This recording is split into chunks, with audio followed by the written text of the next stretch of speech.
하나님 말씀은 신약성경 요한복음 17장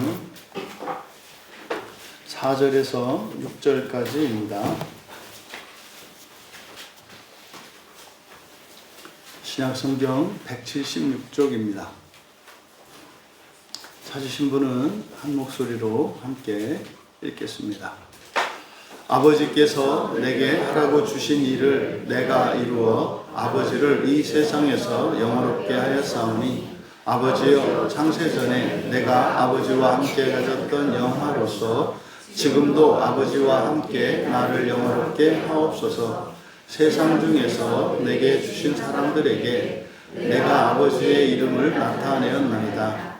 그들은 아버지의 것이었는데 내게 주셨으며 그들은 아버지의 말씀을 지켰나이다. 아멘. 잠시 기도하겠습니다. 진리의 영이신 성령님, 이 시간 이 성경 말씀에 기록된 이 말씀 속에 담긴 참된 진리가 참으로 생명의 양식이 되게 하셔서 전하는 자나 듣는 이들의 모든 심령 위에 참으로 하나님이 창조하시는 그 일들이 일어나게 하셔서 저희들의 삶을 통해 그 증거들을, 그 표적을 발견하게 하시고, 그래서 참으로 하나님을 기쁘게 예배하며 감사하며 찬양하는 저희 모두 되게 하옵소서. 감사하며 예수님의 이름으로 기도하옵나이다. 거룩한 주일로 하나님께 시간을 드리고 마음을 드리고 또 힘을 들여 예배하시기 위해 나온 여러분들, 또 가정에서 함께하고 있는 여러분 모두를 환영하며 축복합니다. 하나님께서 분명 여러분들을 위하여 예비하신 큰 복과 은혜가 있을 줄로 믿습니다. 우리의 필요를 아시는 하나님, 또 우리를 향한 놀라운 계획을 가지고 계시는 하나님, 그 하나님의 은혜가 우리의 믿음을 통해 참으로 그 소망이 성취되기를 축복합니다.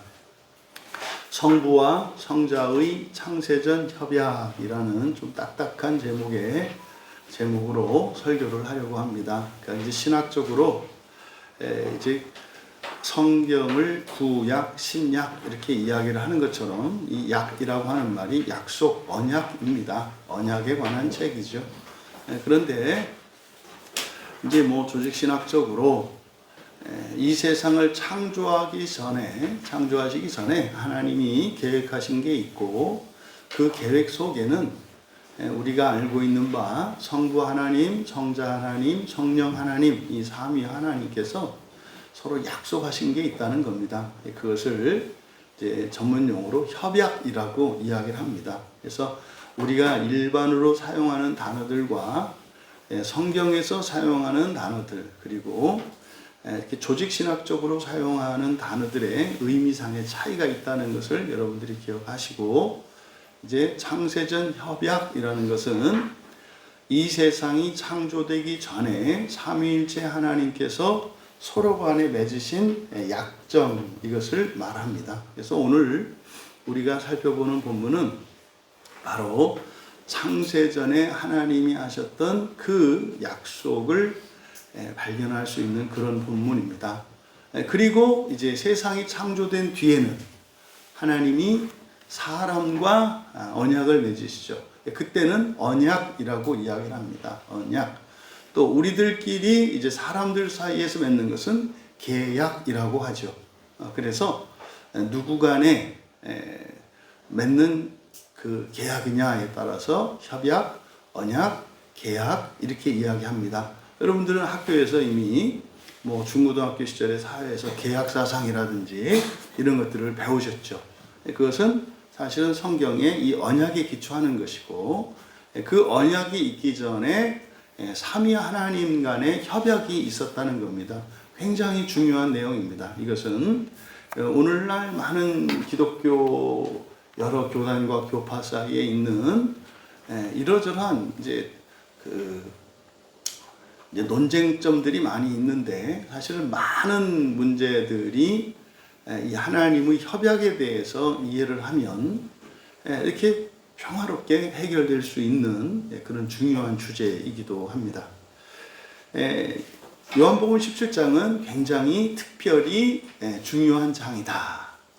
그래서 뭐 어떤 신학자는 요한복음 17장만 있어도 성경 전체를 설명할 수 있다, 이렇게 이야기할 정도로 굉장히 중요하고 압축되어 있는, 그래서 굉장히 깊은 내용을 담고 있는 거다.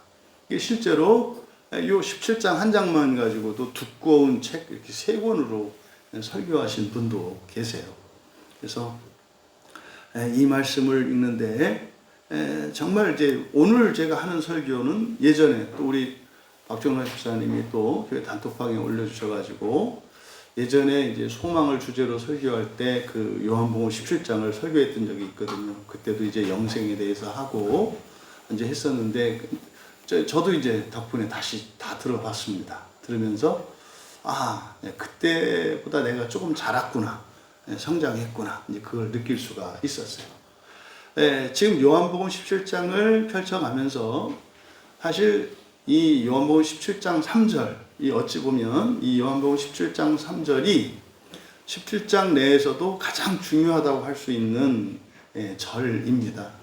왜냐하면 요한복음 17장 3절에는 영생과 그 영생을 구분하고 있기 때문에 그래요. 그러니까 그 영생이라는 말이 처음 나옵니다. 그래서 먼저 번까지도 제가 그거를 정확히 알지는 못했어요. 그러니까 내용은 알고 있는데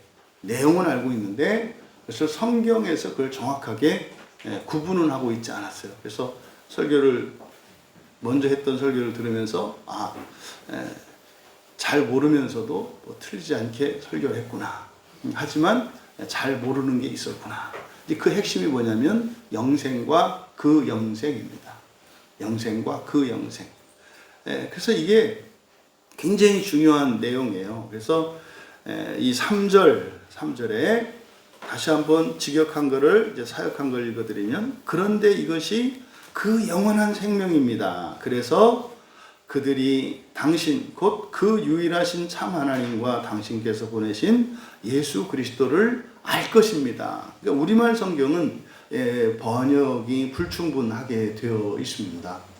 그래서 사실 일단 여러분들이 이거를 분명히 정리하고 넘어가야 되기 때문에 다시 한번 말씀을 드리는 거예요. 영생이 있고 그 영생이 있다. 그러니까 영생이라고 하는 것은 보편적이다. 누구나 다. 이 세상에 태어난 모든 사람은 영생을 갖는다. 영생을 갖는다. 그런데 지금 요한복음에서 마무리를 하면서 예수님의 기도를 통해서 우리에게 가르쳐 주시는 것은 뭐냐면, 모두 누리는 영생이 아니라 특별히 예수 안에서만 누릴 수 있는 영생이 있다. 그게 뭐다? 그 영생이다. 이제 종종 여러분들이 그런 거 하잖아요.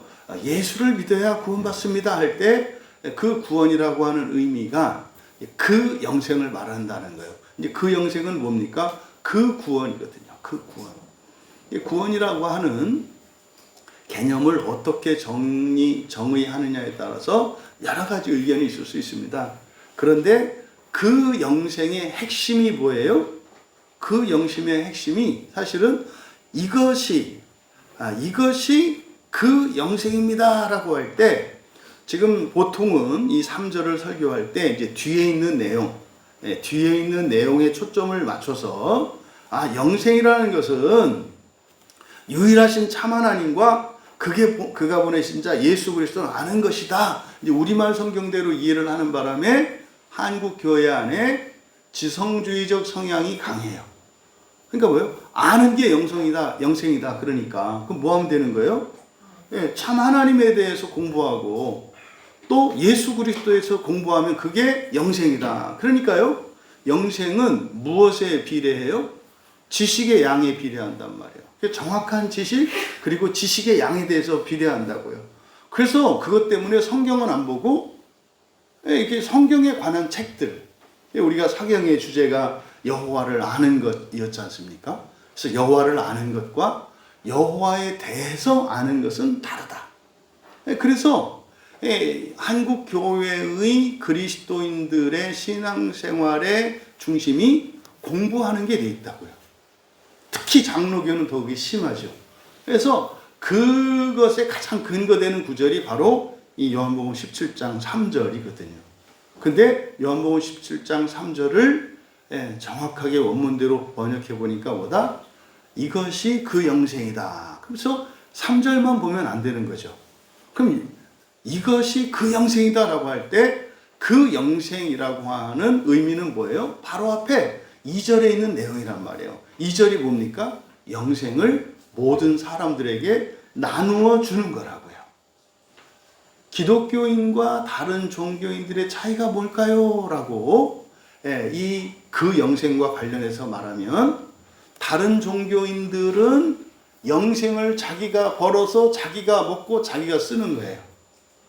그런데 그 영생을 가진 이 그리스도인들은 영생을 그리스도로부터 받아서 모든 사람들에게 나눠주는 거예요. 이해되시죠? 그러니까 다른 종교에 영생이 없다 이렇게 하면 안 돼요.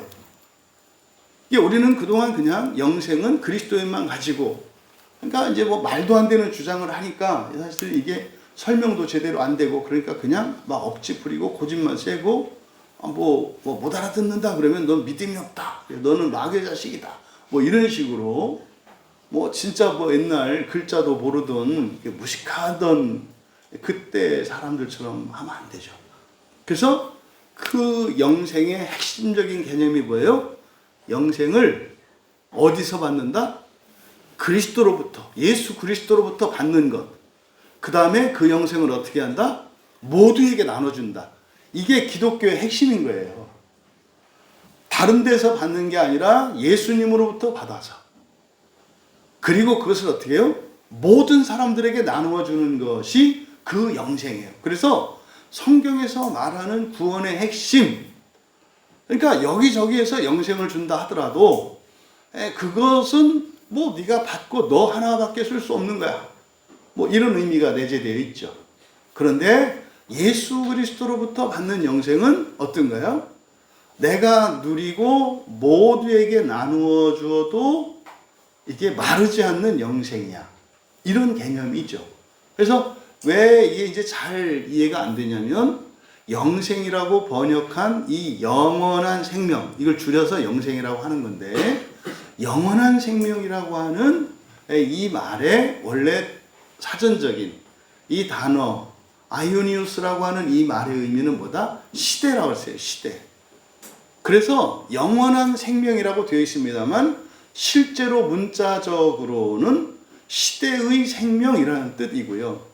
그러니까 시대의 생명은 어떤 사람이든지 이 세상에 태어나면 한 시대를 살잖아요. 시대는 다르지만 많은 시대들이 있잖아요. 살다가 죽잖아요. 그런데 그 시대의 생명, 이제 그 시대가 뭘까?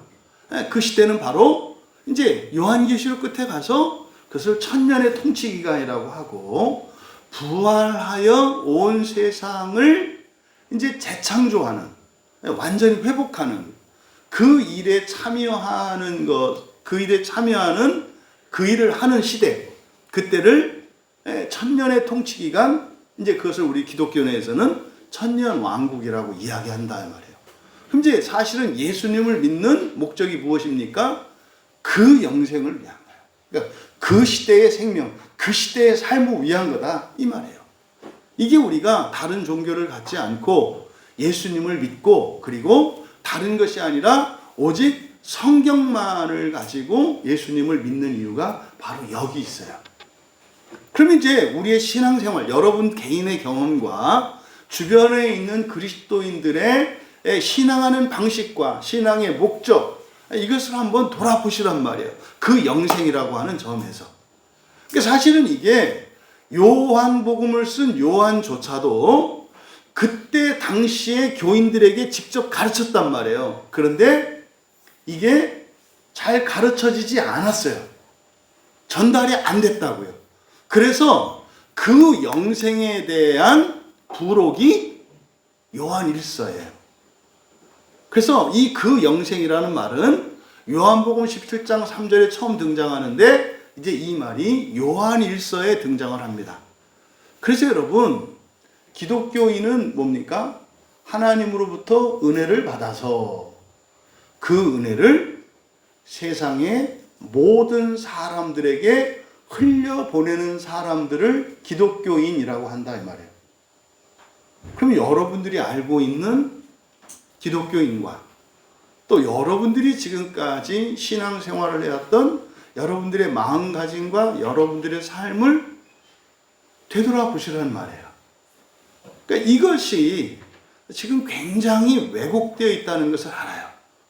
여러분 생각을 해보세요. 이렇게 하나님의 은혜를 받으면 어떤 사람은 개인적으로 딱 가둬두는 사람이 있고, 어떤 사람은 조금 넓혀서 가족과 친척 이렇게 가는 사람이 있고, 어떤 사람은 그 열리는 사람들이 있고. 그러니까 여러분, 보통 가장 이타적으로 신앙생활하는 사람들을 선교사라고 한단 말이에요. 그죠? 선교사들은 다른 나라, 물도 문화도 낯선 그런 곳에 가서 자신의 인생을 다 헌신하잖아요. 근데 그걸 우리 굉장히 특별하게 보지 않습니까? 그러니까 그 특별하게 보는 선교사적인 그런 삶이 사실은 기독교인의 기준인 거예요. 그러니까 우리가 그 기준에 다다르지 않기 위해서는 그 기준을 따라 살아가는 사람을 특별한 사람으로 높이면 돼요. 보통 사람을 특별히 높여놓으면 우리는 보통 이하의 사람인데 우리가 상식적이고 보통인 사람이라고 착각하며 살아갈 수 있죠. 그렇다 해서 그러면 모두 선교사 나가라는 말입니까? 선교사적인 삶의 태도로 살아야죠. 여러분들이 결혼해서 가정을 꾸렸어요. 누구를 위한 거예요? 내가 아닌 가족을 위한 거예요. 여러분들이 어느 회사에 취직을 했어요. 아니면 여러분이 어떤 사업을 했어요. 선교사적이라는 것은 뭐예요? 나를 위해서 취직하고 나를 위해서 그 일을 하는 것이 아니라 뭐예요? 세상을 위해서, 그 회사를 위해서 하는 거예요. 이게 완전히 우리들이 가지고 있는 가치관과 다르다고요. 그러면 우리 찬미나 준민이가 공부해. 누구를 위해서? 왜 공부해? 왜 공부하는 거야? 누구를 위해서? 나를 위해서. 지금까지. 근데 그리스도인은 어떻게 하는 거라고? 누구를 위해서 하는 거라고? 일단은 엄마 아빠를 위해서 하는 거고, 그리고 더 나아가서 집안, 니네 가문, 더 나아가서 우리나라, 온 세상을 위해서 하는 거다 이 말이지. 그러니까 책상 앞에 앉아서 공부하는 이 일이 나를 위해서 하는 것이 아니라 뭐요? 온 세상이 나를 바라보고 있어. 온 세상. 왜? 내가 어떻게 하냐에 따라서 온 세상이 달라지거든. 이런 거야. 그러니까 그리스도인의 삶은 일거수일투족이 그렇다고 해서 뭐 감시받고 뭐 이러라는 게 아니죠. 자부심을 갖고 자긍심을 갖고 이렇게 정말 다른 사람들은 누리지 못하는 그런 영광스러운 인생을 살아갈 수 있다는 거죠. 이 3절이 그래서 굉장히 중요한 구절이고 우리 그리스도인들의 이 신앙관, 인생관 이것이 바뀌어야 한다는 거. 그래서 너무 중요하기 때문에 다시 한번 3절을 짚어드렸습니다. 사실은 뭐 이제 1절에서 5절까지 구조 분석도 하고 또 막 되게 재밌는 거 많은데 재미있는 사람 있고 없는 사람은 없을 수 있어서 그냥 건너뛰기로 했습니다. 근데 성경을 꼼꼼히 읽어보시면은 여기 어떤 구조가 있어요. 이렇게 어떤 말들이 반복하면서 나선형 구조를 이루고 여러 가지 구조를 이루면서 마치 건축을 하는 것 같이 이렇게 조합이 되어 있어요. 그거는 나중에 목요일날 성경 공부할 때 기회 되면 하기로 하고, 어쨌든 3절의 내용 이것을 여러분들이 먼저 염두에 두셔야 되고, 그리고 다시 한번 제가 이제 살펴보면서 이제 빠뜨렸던 것이 하나 있어서 하나 더 말씀을 드립니다. 3절에 보시면 아버지께서 영생에 대해, 영생은 곧 유일하신 참 하나님과 그가 보내신 자 그리스도를 아는 것입니다. 그래서 이제 번역도 잘못되어 있지만 여기 3절이 그래서 그들이 당신 곧 그 유일하신 참 하나님과 당신께서 보내신 예수 그리스도를 알 것입니다 라고 했어요. 알 것입니다. 그러니까 사실은 그 영생은 목적이 뭡니까? 모든 사람이 하나님을 알게 하는 거예요. 그러니까 그 영생, 그래서 그걸 첫째 부활이라고 하잖아요. 그러니까 첫째 부활은요, 모든 사람을 완성시키고 모든 창조 세계를 완성시키는 게 그 영생이에요. 이걸 우리가 첫째 부활이라고 한단 말이에요. 여러분들이 이제 부활을 하면 그냥 놀거나 이렇게 하는 게 아니라 뭐라 그랬어요? 창조 세계 전체를 재건축하는 거라 그랬잖아요. 창조 세계 전체를 재건축해서 하나님의 계획대로 딱 맞추는 거예요. 이게 천년왕국이거든요. 그리고 나면 새하늘과 새 땅이 열린단 말이에요. 이게 이제 세상의 끝에 일어날 일이거든요. 그런데 지금 그 3절에서 제가 이제 놓쳤던 부분이 뭐였냐면 유일하신 참 하나님과 당신께서 보내신 예수 그리스도. 그러면요, 여기는 성부 하나님과 성자 하나님을 얘기하는 거잖아요. 그렇죠? 당신 참 하나님, 유일하신 참 하나님. 그러니까 이건 성부 하나님을 가리키는 말이에요. 그런데 당신께서 보내신 자, 이건 누구? 예수님이잖아요. 이건 누구예요? 성자 하나님이에요. 그런데 지금 여기에도 관사를 하나만 써요. 관사를 하나만 쓴다고요. 그래서 성부 하나님과 성자 하나님 두 분이거든요. 그런데 이 두 분을 하나로 이렇게 묶어버려요. 그러니까 둘을 하나로 만들어버린다 이 말이에요. 그러니까 가정에서 결혼할 때 남자와 여자가 둘이 한 놈이 돼요. 그래서 이 3절은 성부 하나님과 성자 하나님을 하나로 나타내고 있어요. 그러니까 당신, 여기서 말하는 당신의 성부 하나님과 성자 하나님을 일체로 나타내고 있다고요. 이게 이제 헬러 신약 성경을 번역할 때 적용되는 여러 가지 규칙들이 있어요. 그래서 되게 중요한 규칙 중에 하나가 뭐냐면 그랜딜 샤프 룰이라고 하는 게 있는데요. 뭐냐면 어떤 명사가 있고 어떤 명사가 있어요. 그러니까 예를 들어서 책과 공책 그러면 책 그리고 공책 그러면 따로잖아요. 그래서 그 책과 그 공책, 그래서 관사를 두 개 따로 붙인다고요. 그 책과 그 공책 이렇게. 그런데 책이면서 공책이야. 이런 경우에는 어떻게 해요? 그 책 그리고 공책 이렇게 나타낸다고요. 이게 성경의 성경을 해석할 때 굉장히 중요한 규칙이에요. 이거는 이제 권위 있는 공인되어진 그런 법칙이거든요. 여기에 이제 그게 적용이 돼 있는데 이거는 사실 제가 이제 보기가 힘들었어요. 근데 다시 한번 또 이렇게 구조 분석하고 이렇게 살피면서 여기에서도 지금 무엇을 요한이 의도적으로 나타내려고 하고 있구나. 일체, 성부와 성자의 일체됨을 의도적으로 나타내려고 하는 거예요. 말은 안 돼요, 이게. 그 아버지와 아들이 있어요. 근데 아버지와 아들이 있는데, 아버지는 아버지고 아들은 아들이잖아요. 근데 요한은 여기서 이것을 의도적으로 어떻게 해요? 하나로 만들고 있다고요, 하나로. 이거는 이제 뒤에 이어지는 내용과 연결되어지기 때문에 그 부분을 정확히 해야 됩니다. 여러분 요한복음 설교를 들으시면서 여러분 중간중간 생각나시나요? 원래 고유명사 앞에는 관사를 붙이지 않습니다. 그렇잖아요. 그런데 이 요한복음에는 예수 그리스도 앞에 관사가 계속 붙어요. 그러니까 원래 이름 자체가 고유한 것이기 때문에 그냥 관사 없이 쓴단 말이에요. 근데 예를 들어서 뭐 동명이인이야. 똑같은 이름을 가진 사람이 둘이 있을 경우에는 그때는 구분해야 되니까 이 김찬재, 저 김찬재 뭐 이렇게 얘기할 필요가 있잖아요. 그러니까 이럴 때 예외적으로 쓰겠죠. 근데 요한복음은요.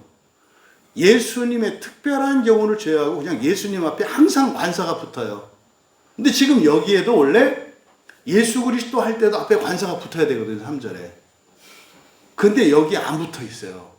그러니까 왜 그랬지? 다시 이렇게 하면서 이제 이걸 다시 깨닫게 된 거예요.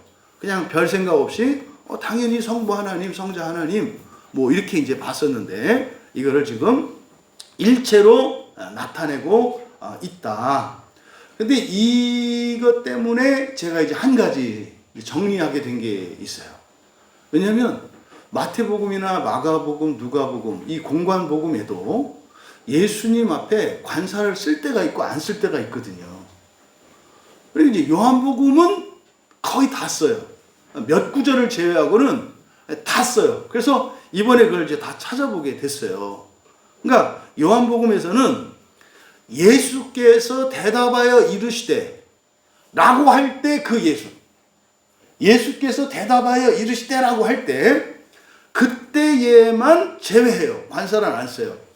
예수께서 대답하여 이르시되라고 할 때 뭐 찾아보니까 하나 둘 셋 넷 다섯 여섯 일곱 여덟 아홉 열 하나 둘 셋 넷 다섯 한 15번 정도 한 15번 정도만 대답하여 이르시되 예수께서 대답하여 이르시되 할 때 요 관용구에만 안 썼어요. 이제 그거는 아직 제가 왜 그럴까는 아직 연구를 못했어요.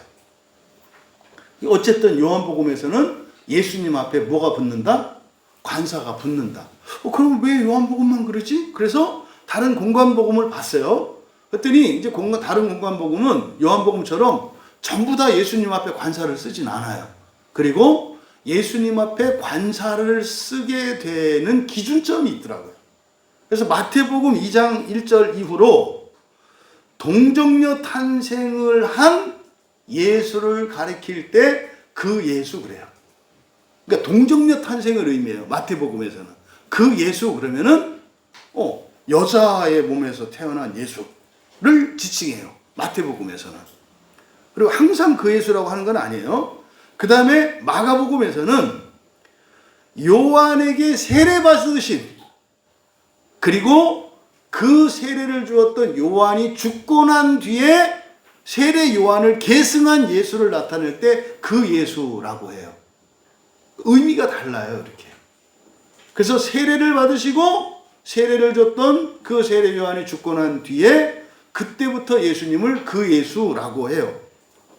그리고 누가복음은 이제 굉장히 그냥 여기는 너무 많이 교차돼 있어서 어떻게 규칙성을 찾기는 어려운데 시작은 할례예요, 할례. 제8일 할례를 받기 위해서 예루살렘 성전으로 가는데요. 거기에 오실 그리스도 메시아가 태어나서 올 걸 알고 거기에서 기다리고 있는 선지자 둘이 있어요. 안나하고 시므온이라고 하는. 근데 그 선지자를 만나고 난 뒤부터 그때부터 그 예수라는 말을 해요. 그러니까 이건 뭐예요? 예언된 그 악이라는 뜻이에요. 예언된 그 예수. 구약에서 예언된 메시아라는 뜻이고, 그리고 마가복음에서는 바로 구약의 선지자 직분을 계승하는 예수라는 의미고, 그리고 마태복음에서 그 예수는 처녀의 몸에서 태어나는 예수라는 의미예요. 그럼 요한복음은 전부 다 그라고 붙였거든요. 그러니까 요한복음에서 그 예수는 뭘 말하겠어요? 하나님이신 예수예요. 하나님이신 예수. 그러니까 이렇게 어쨌든 정리할 수 있어서 개인적으로 감사할 수 있었습니다. 자, 이제 본문으로 들어가면 우리가 읽은 4절에 보시면 아버지께서 내게 주신 일을 하라고 주신 일을 내가 이루어 아버지를 이 세상에서 영화롭게 했습니다라고 이렇게 말씀을 해요. 그러니까 여기가 이제 내게 하라고 주신 일, 내게 하라고 주신 일. 여기에서 지금 우리말 성경에 코스모스와 그러니까 세상으로 번역하는 단어가 우리말 성경에 세상으로 번역된 헬라어 단어가 두 개가 있어요. 원래 세상을 의미하는 코스모스가 있고요. 그 다음에 땅을 의미하는 게라는 말이 있어요. 이제 헬라어거든요.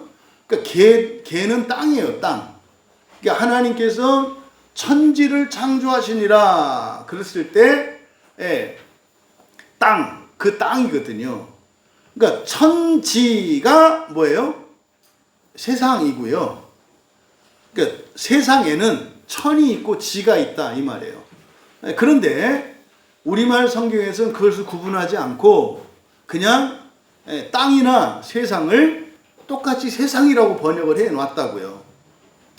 그래서 여기서 이제 하나님께서 아버지께서 내게 주라고 하신 일을 내가 이루어 아버지를 이 세상이라고 번역되어 있잖아요. 그러면 이제 원래대로는 코스모스여야 되는데 코스모스가 아니고 땅이에요. 땅. 그 지난주에도 말씀을 드렸잖아요. 이제 예수님이 지상 사역을 그러니까 예수님이 하셔야 되는 지상 사역, 지상에서 할 일이 있고 천상에서 할 일이 있고 성령님도 천상에서 할 일이 있고 지상에서 할 일이 있다고. 그래서 예수님이 태어나셨을 때 사람으로 태어나셨을 때 그때부터는 지상에 계시면서 지상의 일을 하잖아요. 이거를 지상 사역이라고 한단 말이에요. 그러니까 땅에서 하셔야 되는 일이 있어요. 예수님이. 또 하늘에서도 해야 될 일이 있어요. 근데 시작을 예수님 탄생을 기준으로 했을 때 예수님은 지상에서부터 구원의 사역을 시작하시고 그때 성령님은 하늘에서 일하고 계셨고 그리고 지금 이제 마치고 십자가에서 죽으시고 승천하시면 이제 올라가는 거 아니에요. 지금 뭐 하려고 하는 시점이에요? 임무교대를 하시려고 하는 시점이라고 이렇게. 이해되시죠? 그러니까 지금 바로 4절이 그 부분을 나타내는 거예요. 그러니까 여기서 세상이 아니라 여기서 뭘 얘기하는 거예요? 땅에서 할 일 다 했다는 얘기를 하시는 거예요. 땅에서. 근데 그 땅에서 할 일이 뭐였는가? 그러니까 그대로 직역하면 내가 하도록 당신께서 내게 주신 그 일을 완성한 그 땅 이렇게 된단 말이야. 그러니까 그 땅에 예수님이 하실 일이 있었다. 지상의 사명이 있었다. 그래서 오신 거잖아요. 그리고 그 일을 뭐 했다? 완성했다. 부정과거 시제를 썼거든요. 그러니까 완성한 거예요. 지금 다 마친 거예요. 이제 예수님은. 예, 그 땅, 그러니까 내게 주신 그 일을 완성한 그 땅에서 세상에서가 아니에요. 땅에서 당신을 영화롭게 했습니다. 이게 실제로 전에도 말씀을 드렸습니다만 세상이라고 우리말 성경 세상 근데 사실은 우주라고 해야 맞죠. 우주. 이 코스모스는 그래서 세상이라고 하는 의미는 땅, 우리 지구를 포함한 창조 세계 전체를 가리키는 말이에요. 이 코스모스라는 말이. 근데 이 코스모스라고 하는 말은 사실은 요한복음, 신약성경 전체에 152번 사용되는데요. 이게 요한복음에만 79번 사용돼요. 그러니까 반 이상이 요한복음에 사용돼요. 뭐가? 코스모스가. 세상이라고 하는 말이 요한복음에 절반 이상 사용된다고요. 그런데 우리말 성경에는 세상으로 번역된 땅을 의미하는 개, 이 개라는 말은요, 요한복음에는 13번밖에 사용되지 않아요. 그런데 코스모스는 요한복음에 79번이라고 그랬잖아요. 근데 마태복음, 마가복음, 누가복음은 9번, 3번, 3번 그래요.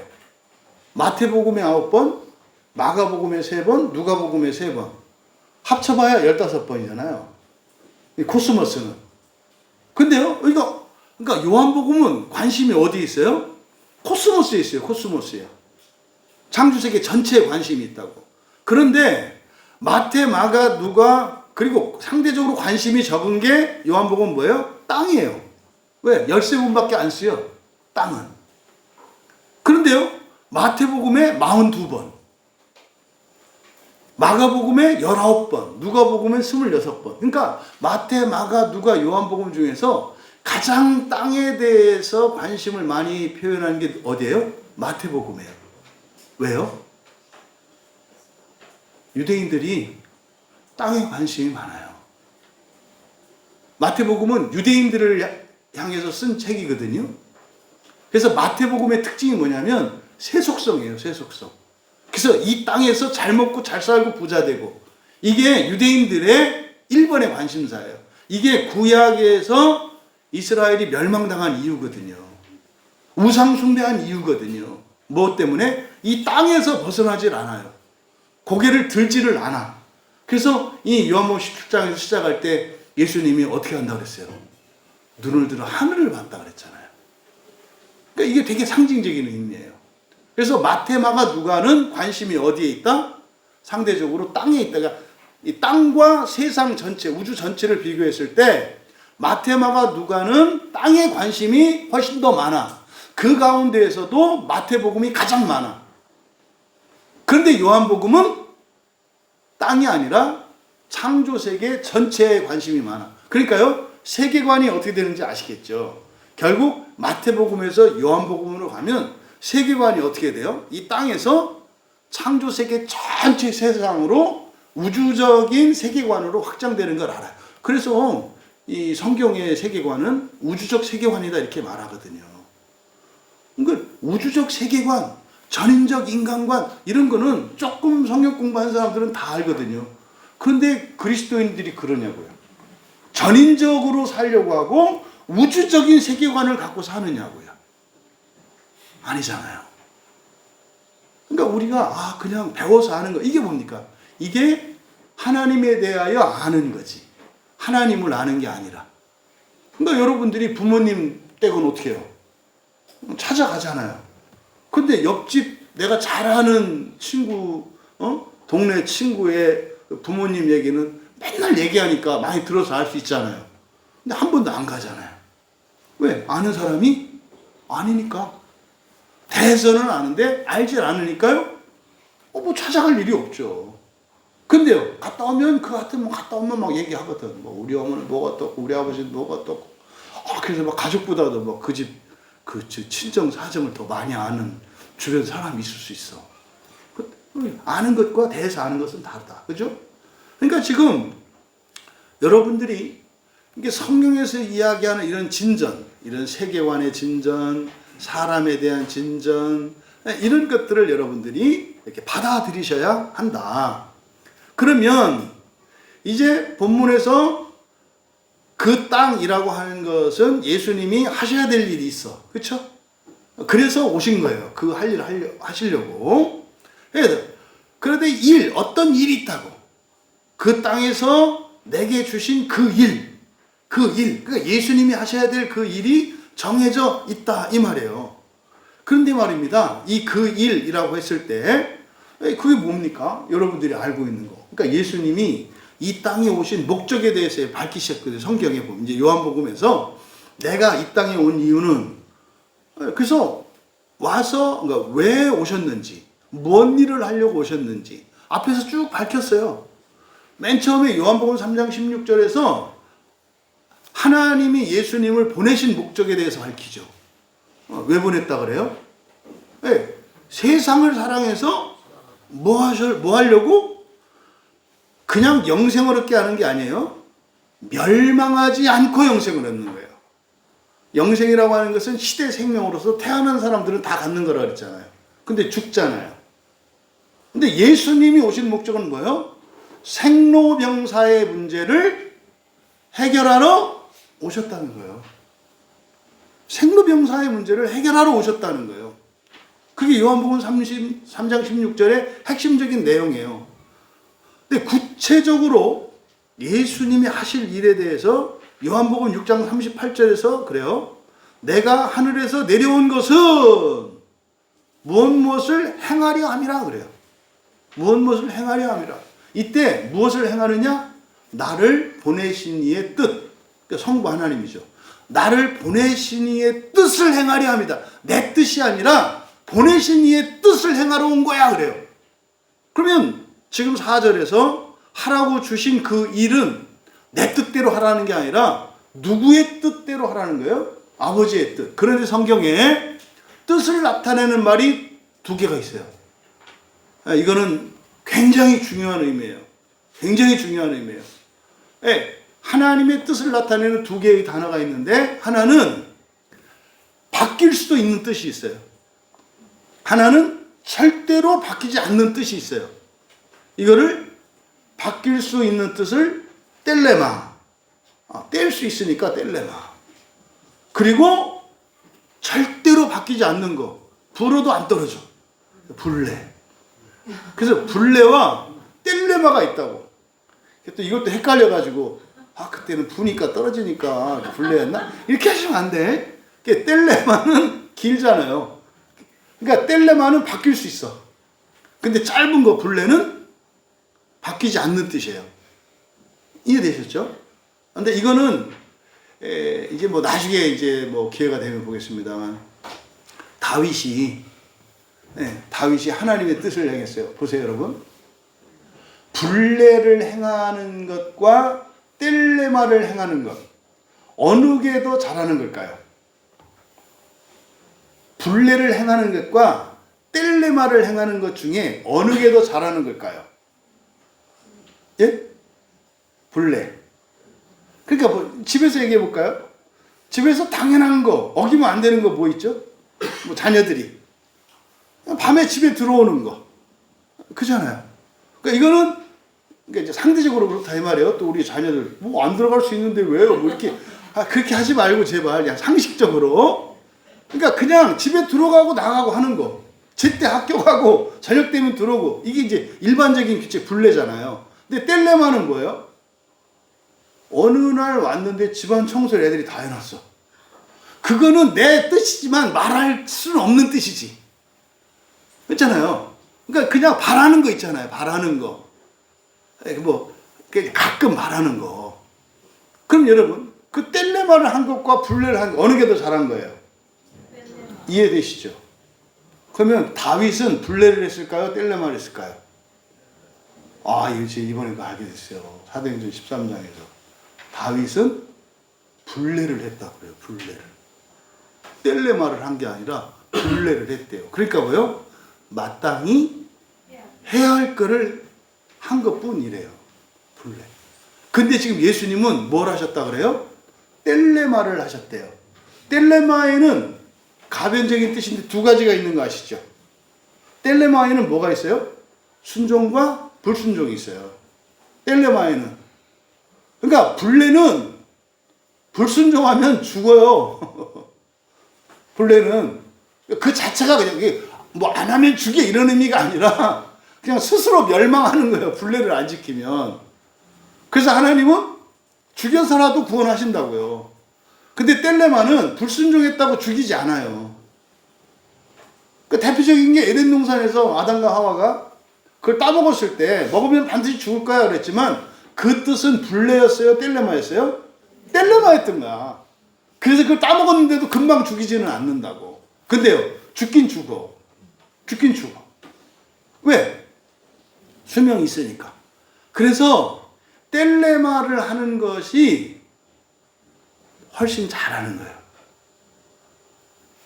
여러분들은, 그러니까 우리들의 신앙생활 기준으로 할게요. 주일 예배는 뗄레마일까요? 불례일까요?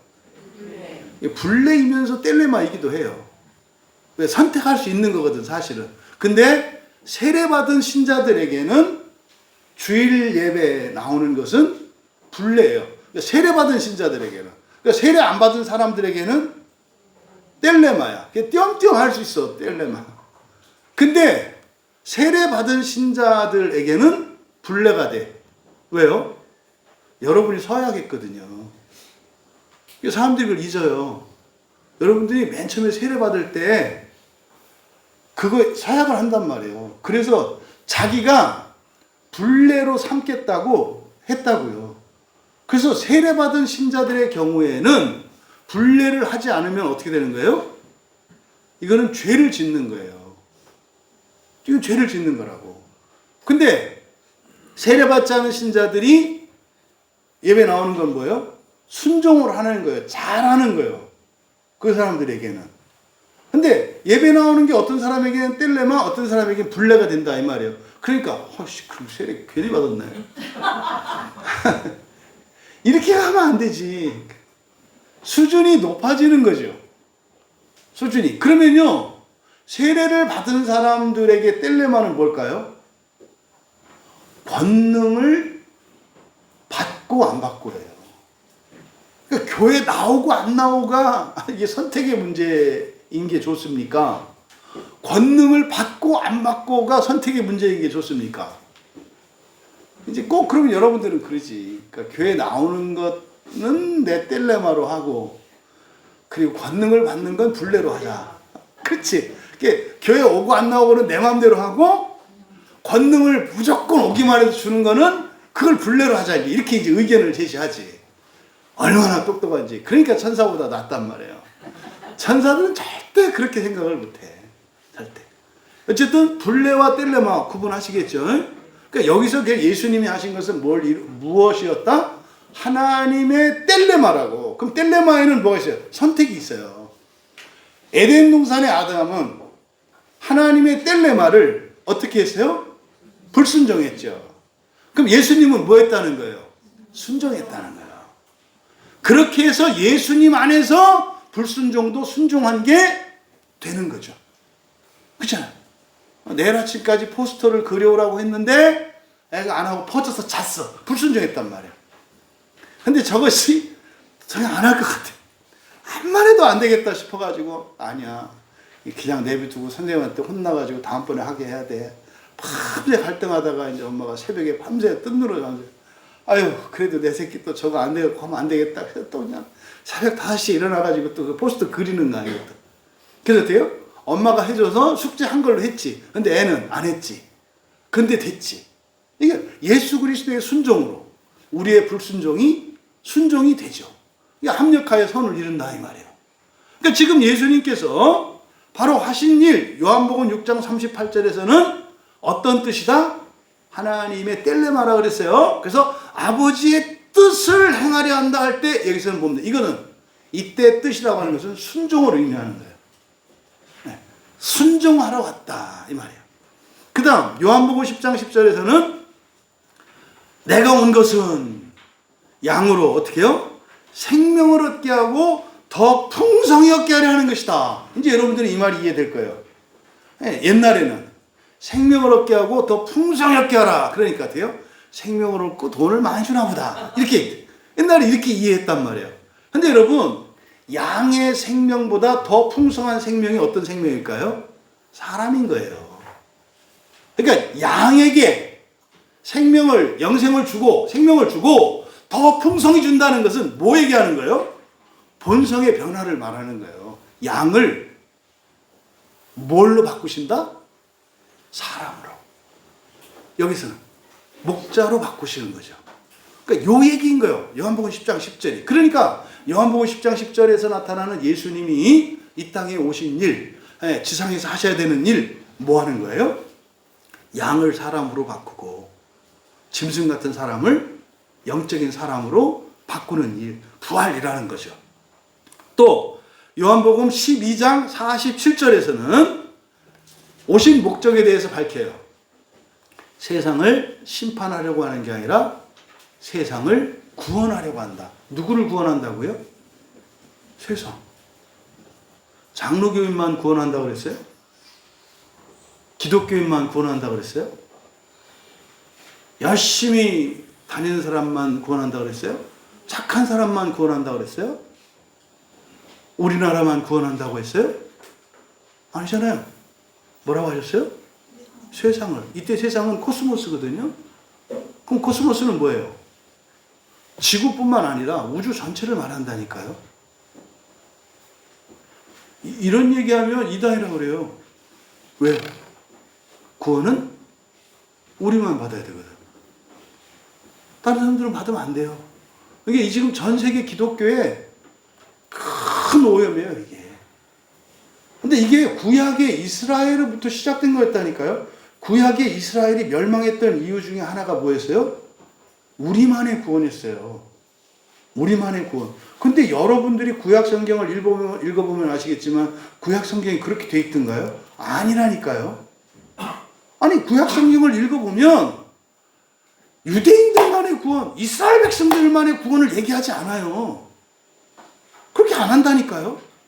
그런데 왜 구약의 이스라엘 사람들은 그렇게 생각했을까요?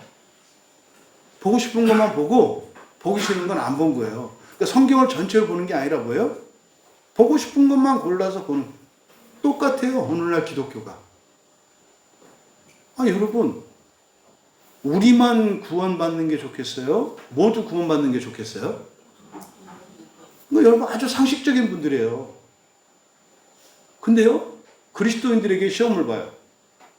우리만 구원받는 게 좋겠습니까? 모두 구원받는 게 좋겠습니까? 답은 1번이라고 한다. 미친 사람들이에요, 기독교인들.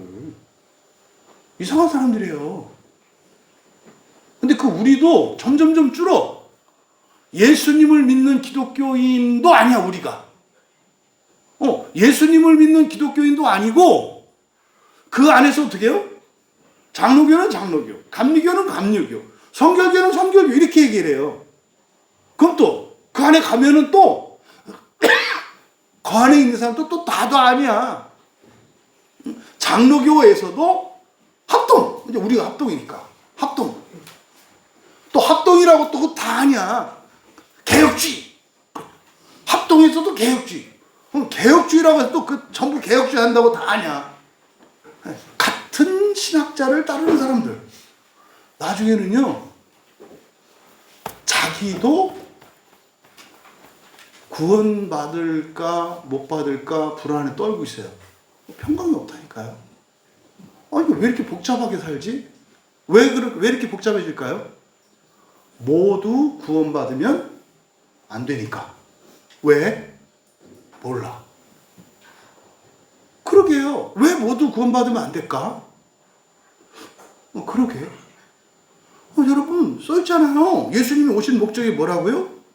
뭘 구원한다고요? 세상을. 또 이제 그러는 거지.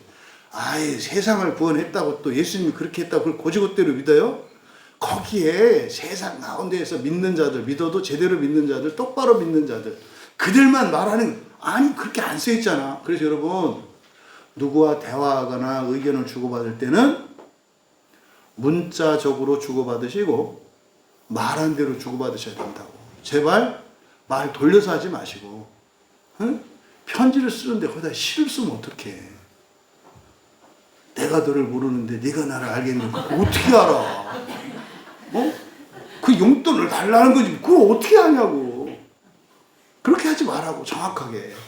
응? 최소한 뭐 출신 이런 식으로 해서라도 참 깜빡했는데 뭐 돈을 좀 보내주세요 뭐 이런 식으로 하든지. 그러니까 말한 대로만 믿으시고 말한 대로만 알아들으시고 글자 문자적으로만 알아들으셔라. 이거 지금 우리가 하는 게 마음기경이에요. 마음기경 해보신 분들은 알죠? 얼마나 사람들이 자기도 모르는 말을 많이 하는지. 그러니까 옛날에 이렇게 했지 그럼 기억을 못하는 거예요. 왜? 자기 말이 아니었거든. 그리고 책을 읽을 때도 자기 마음대로 읽어요.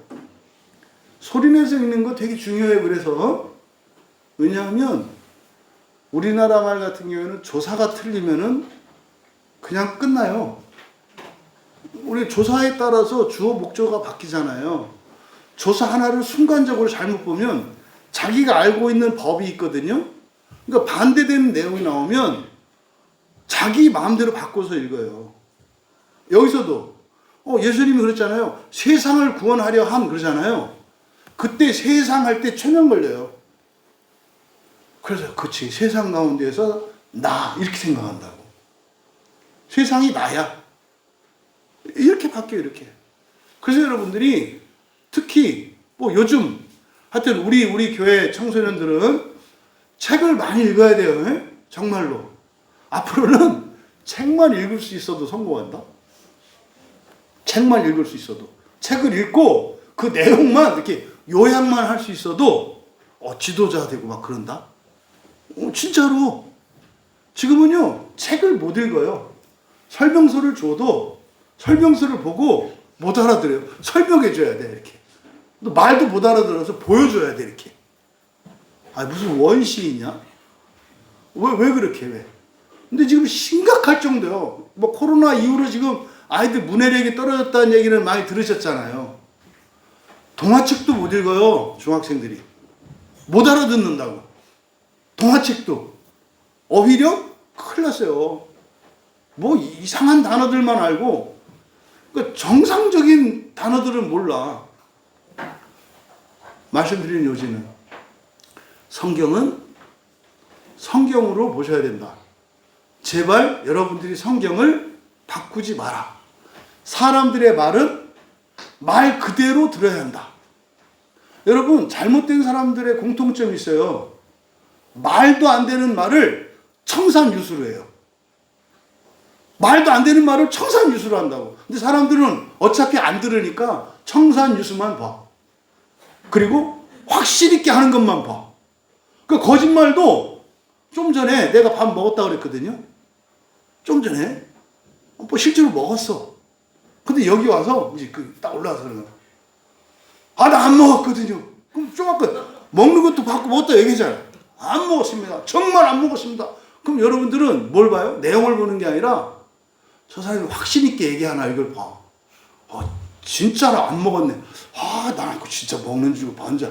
야, 웃기네. 이게 사람이 눈에 보인다고 보이는 게 아니구나. 지금 시대가 그래요. 제가 뭐 2단, 3단 이 사람들, 그 사람도 있잖아요. 무슨 말인지 하나도 못 알아들어요. 정상적인 사람은. 정상적인 사람은 이렇게 듣잖아요. 무슨 말인지 몰라요. 의미가 없어. 그냥 막 갖다 붙여서 막 하거든. 그러니까 거짓말도 그냥 막 해요. 그러면은 아니 거짓말을 하는데 거기서 박수를 치는 사람은 누구예요? 누구예요 이게? 귀신 들린 것들이지. 아니 그거를 모르나? 이게 어디서 시작됐다? 성경이에요 여러분. 기독교인들에게서 시작된 거예요. 어떻게 그거를 구분을 못하냐고. 여기 뭐라고 돼 있어요? 세상을 구원하라고 한다 했잖아요. 그럼 예수님이 할 일 하러 오셨으니 할 일을 다 하실까 안 하실까? 왜 또 했다고 하잖아요. 했다고. 그러면 세상을 구원했을까 안 했을까? 한 거지. 그리고 나서 생각을 해야지. 우리 생각대로 성경을 바꾸려고 하지 말고. 그래서 그 땅에서, 그러니까 이 세상에서가 아니라 그 땅에서, 그러니까 그 땅에서 영화롭게 했습니다. 그러니까 어떤 의미겠어요? 여기서 영화롭게 했다는 의미를 보겠어요? 할 일 다 했다. 하나님 뜻을 다 드러냈다는 뜻이잖아요.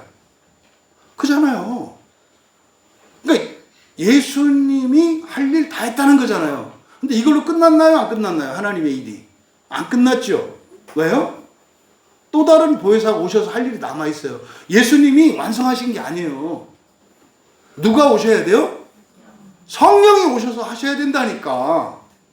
이걸 기억하셔야 돼요. 그러니까 이 문맥에서는 예수님이 온 세상을 구원하기 위해 하실 일을 다 했다는 거예요. 근데 구원은 온 세상을 하신다는 거예요. 이해되시죠? 아니 이건 제가 최면 건 거 아니에요. 성경에 있는 얘기라고.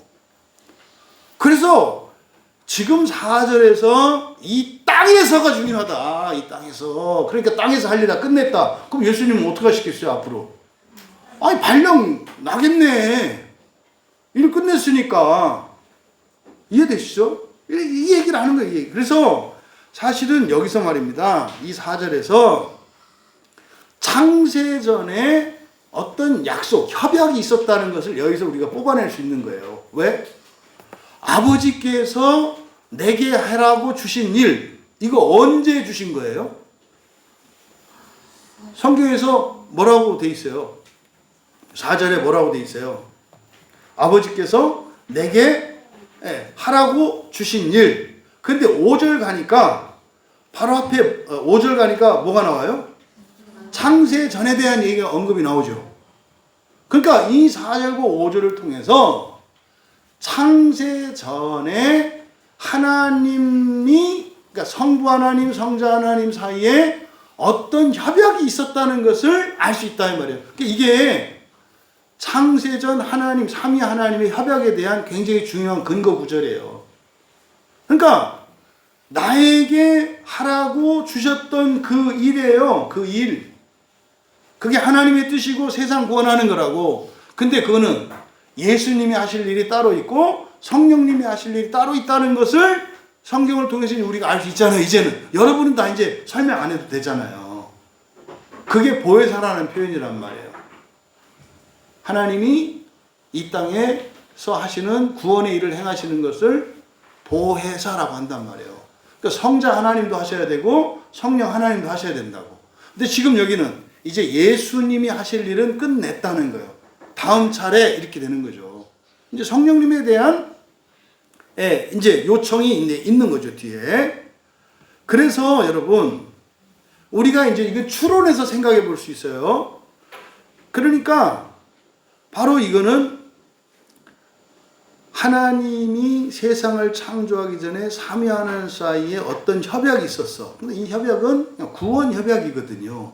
구원의 계획이거든요. 그러면 그때 이제 성경을 통해서 우리가 알 수 있어요. 그 뭘 상의하셨을까? 그냥 하면 되지.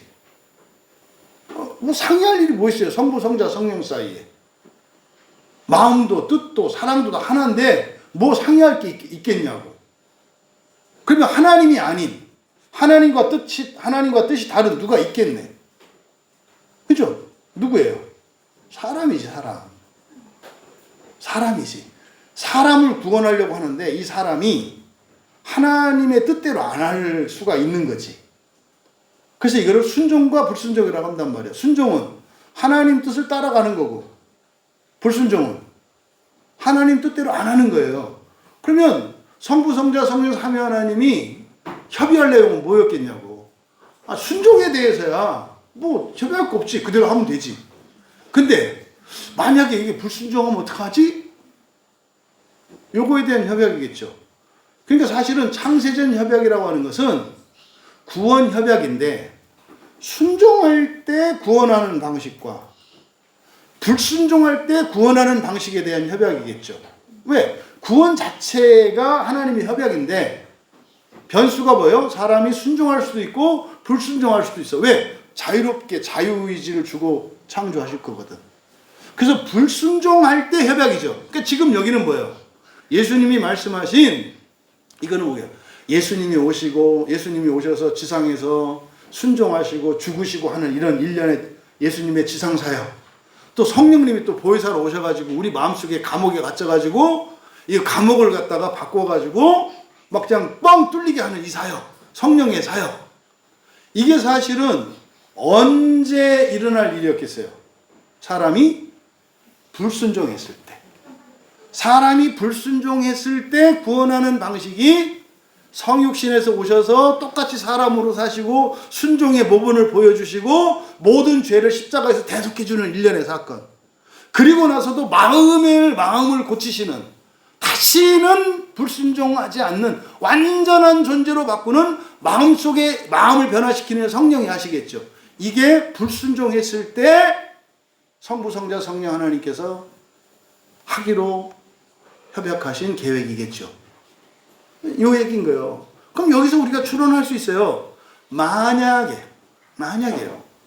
에덴 동산에서 아담과 하와가 불순종하지 않고 순종했더라면, 그러면요, 예수님이 보혜사로 오셔가지고 이렇게 성육신하고 살고 고난당하고 또 성령님 우리 마음에 갇히고 이 과정이 없겠지. 그러면 에덴 동산에 순종했어. 그러면은 예수님이 딱 오셔. 그래서 그냥 아담이 지상사역을 완수했겠지. 그죠? 순종했으면. 에덴 동산에서 그러면 에덴 동산 바깥에 있는 사람들을 구원했겠죠. 순종했겠죠. 이게 천년왕국에 일어날 일이죠. 이게. 그러면 예수님이 강림하시면 그때 모두 다 함께 부활하는 거겠지. 순종했더라면. 그래서 이 4절에서 바로 창세전 하나님의 협약을 우리가 읽어낼 수가 있는데, 여기서 알 수 있는 거 봅니다. 여러분, 최종적인 구원은 다 완성되어 있어요. 부활하지 못할 사람은 없어요. 왜? 창세 전에 이미 대책을 다 세워놓으셨다고. 그래서 확실한 구원의 근거는 어디에 있어요? 창세전 협약에 있다고. 창세전 협약에. 근데 이제 우리가 그래서 신경을 써야 되는 거는 뭐예요? 확실한 구원은 여러분들이 신경 쓸 일이 아니라고. 구원의 확신 이런 건 여러분이 신경 쓸 게 아니라고. 여러분들이 신경을 써야 되는 것은 뭐예요? 뗄레마라고요. 뗄레마. 순종과 불순종이라고. 제사보다 순종이 낫다.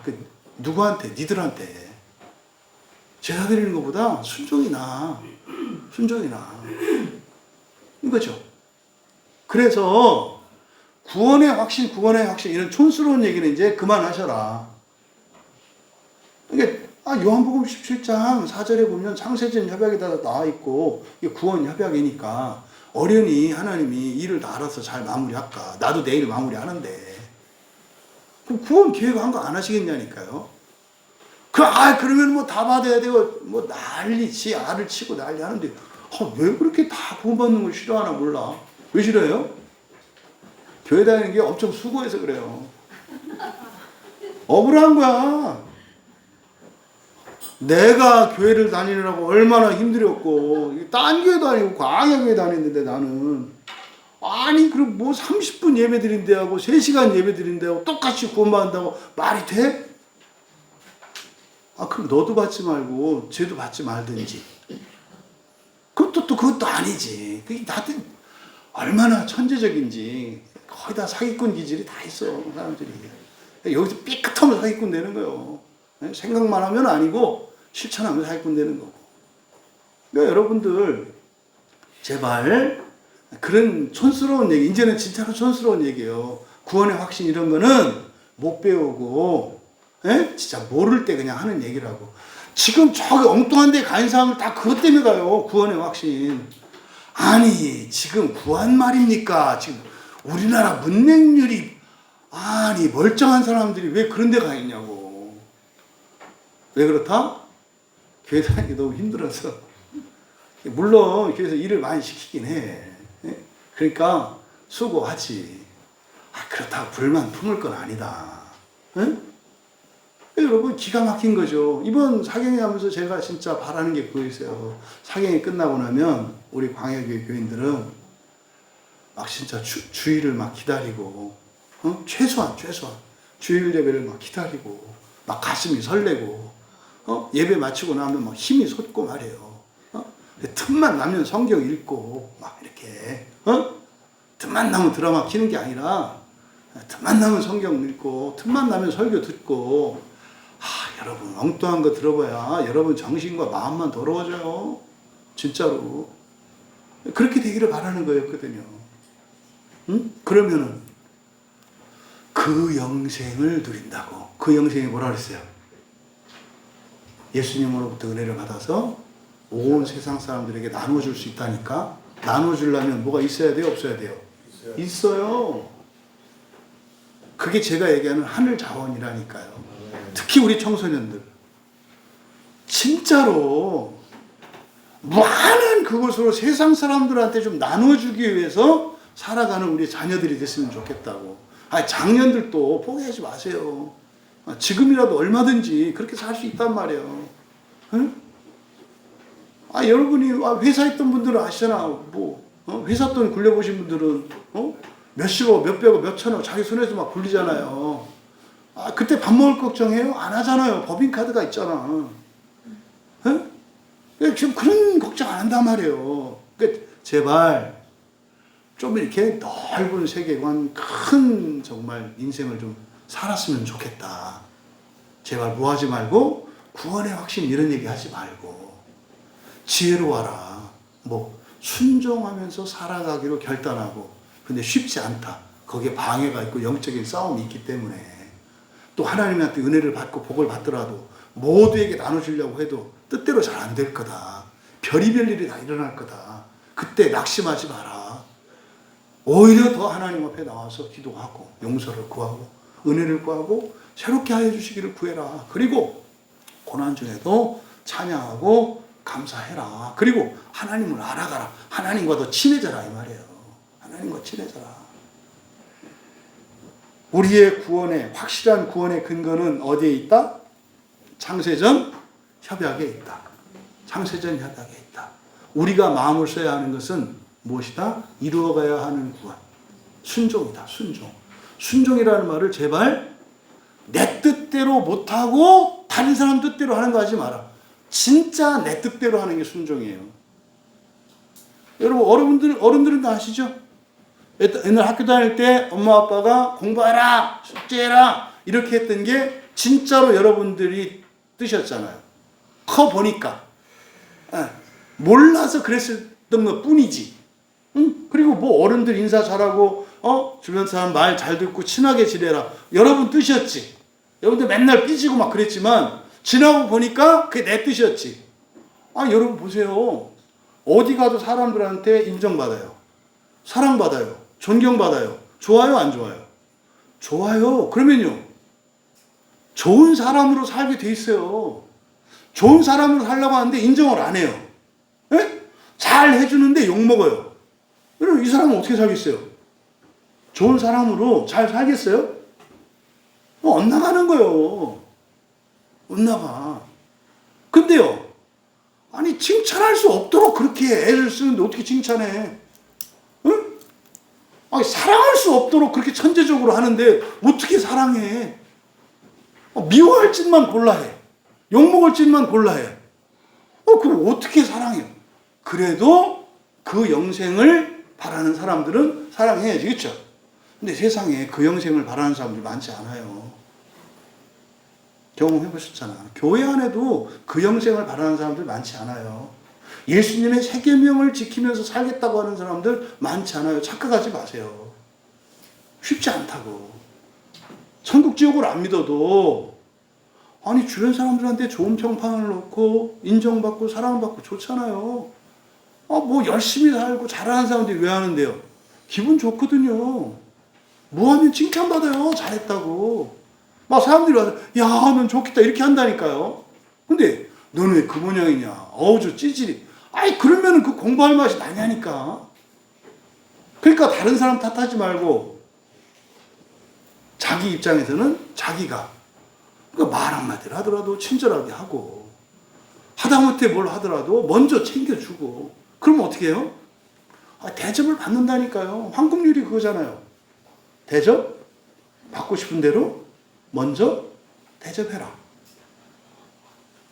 여러분들이 대접하는 대로 받아요. 자기는 욕하고 자기는 욕 안 먹으려고 그래. 그게 되나? 2배로 받아.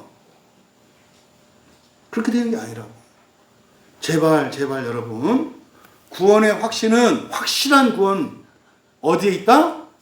창세전 협약에 있다. 제발.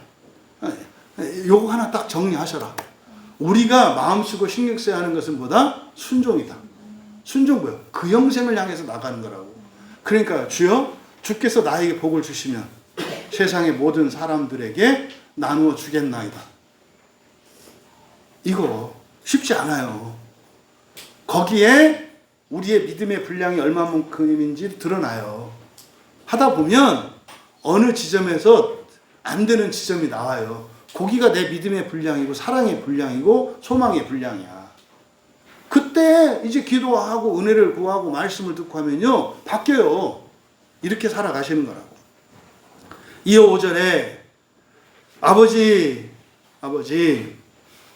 창세전에 내가 아버지와 함께 가졌던 영화로서 지금도 아버지와 함께 나를 영화롭게 하소서. 그대로 직역하면 이제 나를 영화롭게 하소서.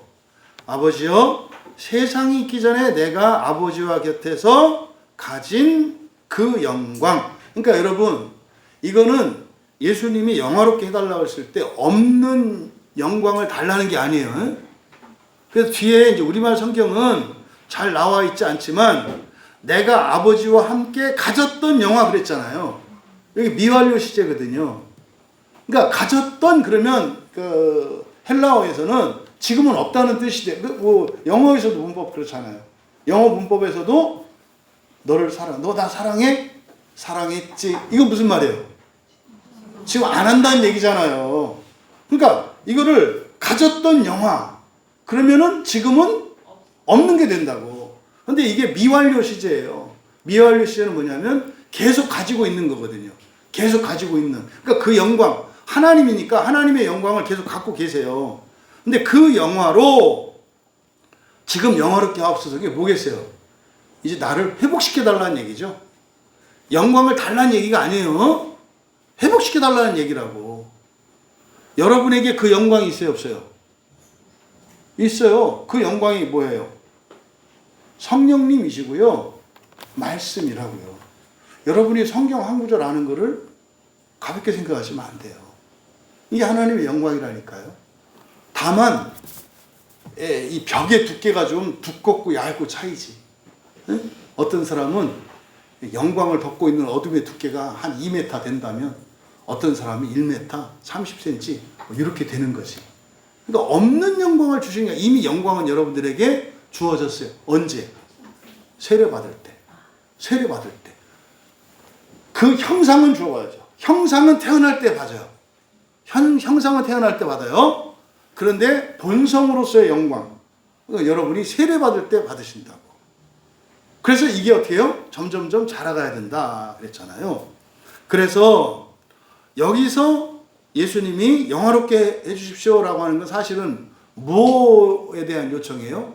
승천이에요, 승천. 여기서 일 다 끝냈으니까 저를 하늘로 올려주세요 라는 표현이죠. 나를 올려주세요. 그러니까 내 자리로 돌아가게 해주세요. 그래서 오해하지 않도록. 사람들은 지금도 신학적인 논쟁이 있어요. 언제부터 예수님이 하나님의 아들이 됐느냐? 세례를 받을 때부터였다. 아니다. 그 광야에서 시험을 받으시고 그리스도 사역을 시작할 때부터 아니다.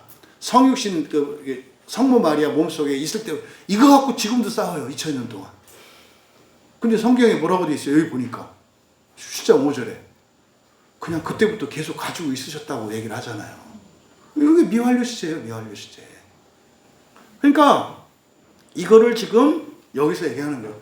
예수님을 영화롭게 해주십시오. 그러니까 마치 없던 영광을 달라고 하는 것처럼 요청하는 것처럼 그게 아니다라는 것을 지금 5절에서 설명한 거예요. 왜? 하나님이신데 지상의 사역을 위해서 우리의 불순종 때문에 우리를 구원하기 위해서 지상의 일을 하기 위해서 오셨던 것 뿐이지 하나님의 영광은 계속 가지고 계시다고요. 가지고 계시다고. 6절에 세상 중에서 내게 주신 사람들에게 내가 아버지 이름을 나타냈습니다. 이게 사실은 다 같은 표현이에요. 여기서 세상 중에서라고 하는 이게 요한복음과 요한서신에서는 되게 중요한 주제예요. 이게 이제 에크거든요. 중에서라고 한 게 에크. 그래서 주로 요한서신에서 우리가 설교할 때 이 에크에 대해서 설교했었죠. 속했다라고 번역되어 있어요. 주로. 속했다. 너희가 세상에 속했다. 아니 속한 게 아니에요. 세상으로부터 났다. 이렇게 얘기한다고요. 이 속했다라는 표현은 굉장히 중요해요. 그래서 요한일서에서는 사람을 구별하는 기준이에요. 사람을 구별하는 기준이라고. 아, 이 사람이 하늘로부터 난 사람이냐 세상으로부터 난 사람이냐를 구별하는 기준이에요. 그걸 어떻게 구별해요? 말을 갖고 구별해요. 어떤 사람하고 말하면 기가 빨리는 사람이 있어요. 하늘로부터 난 사람과 땅으로부터 난 사람이 둘이 만나요. 둘이 기가 빨려요, 서로가. 만약에 하늘로부터 난 사람이 기가 세면 땅으로부터 난 사람의 기가 빨려. 그래서 막 힘없고 막 그래. 이렇게. 근데 땅으로부터 난 사람의 힘이 세면 하늘로부터 난 사람의 기가 빨려. 그럼 만나고 헤어지고 나면은 막 머리 아프고 삭신이 쑤시고 진짜 이런 일이 일어나요. 그러니까 이런 걸 여러분 분별하셔야 된다고. 그러니까 여러분들은 하늘로부터 난 사람들이잖아요. 거듭난 사람들이니까. 거듭났다는 게 위로부터 났다는 뜻이고 하나부터 났다는 뜻이에요. 여러분들에게는 사명이 있어요. 어떤 사명? 세상으로부터 땅으로부터 난 사람들을 하늘로부터 나게 하도록 도와주셔야 되는 사명이 있다고. 그러려면 먼저 여러분들이 뭐가 있어야 돼요? 도울 능력이 있어야 돼. 그래서 예수님이 제자들을 파송할 때 권능을 주시잖아요. 권능을 가지셔야 돼요. 권능이 뭐예요? 말씀이에요. 성경에 이런 구원의 진리와 이런 것들을 여러분 아셔야 되고 성령 충만하셔야 된다고. 말을 해보면 알아요. 이렇게 딱 말을 해보면 여러분 마음기용할 때 1단계 언어 뭐예요? 1단계 언어. 아니 비비불불. 비비불불이 뭐예요? 비판하고 비난하고 불평 불만. 여러분들 주변에 있는 사람들 보세요. 딱 만나면 하는 얘기가 다 비판, 비난, 불평, 불만. 그러면요, 하늘로부터 난 사람들은 이런 사람들을 만나면요, 어둠인 걸 딱 알아챈다고요. 근데요, 감당할 수 있으면 만나셔도 돼요. 그것 때문에 여러분의 마음이 힘들지 않고, 집에 와서 개버리를 안 드셔도 되면 만나도 돼. 근데 만나고 나면 만나면서도 막 심장이 뛰고, 막 불편하고, 혈압이 올라가고, 집에 오면 몸살 나고. 그런 분들은 여러분들이 감당할 수 없는 분이에요. 그런 분들은 만나시면 안 돼요. 근데 그런 분 또 관계를 끊으면 안 돼. 왜? 여러분이 잘했는지 안 잘했는지 시험할 수 있는 바로미터야. 다음번에 은혜 열심히 받고 만나봐. 괜찮아. 아, 잘했구나. 그럼 이 사람이 감화받아요. 주위 사람이 변한다고. 그러니까 이렇게 상대적이기 때문에 무조건 이렇게 하려고 하면 안 돼요. 자기의 힘을 생각을 해야 된다고.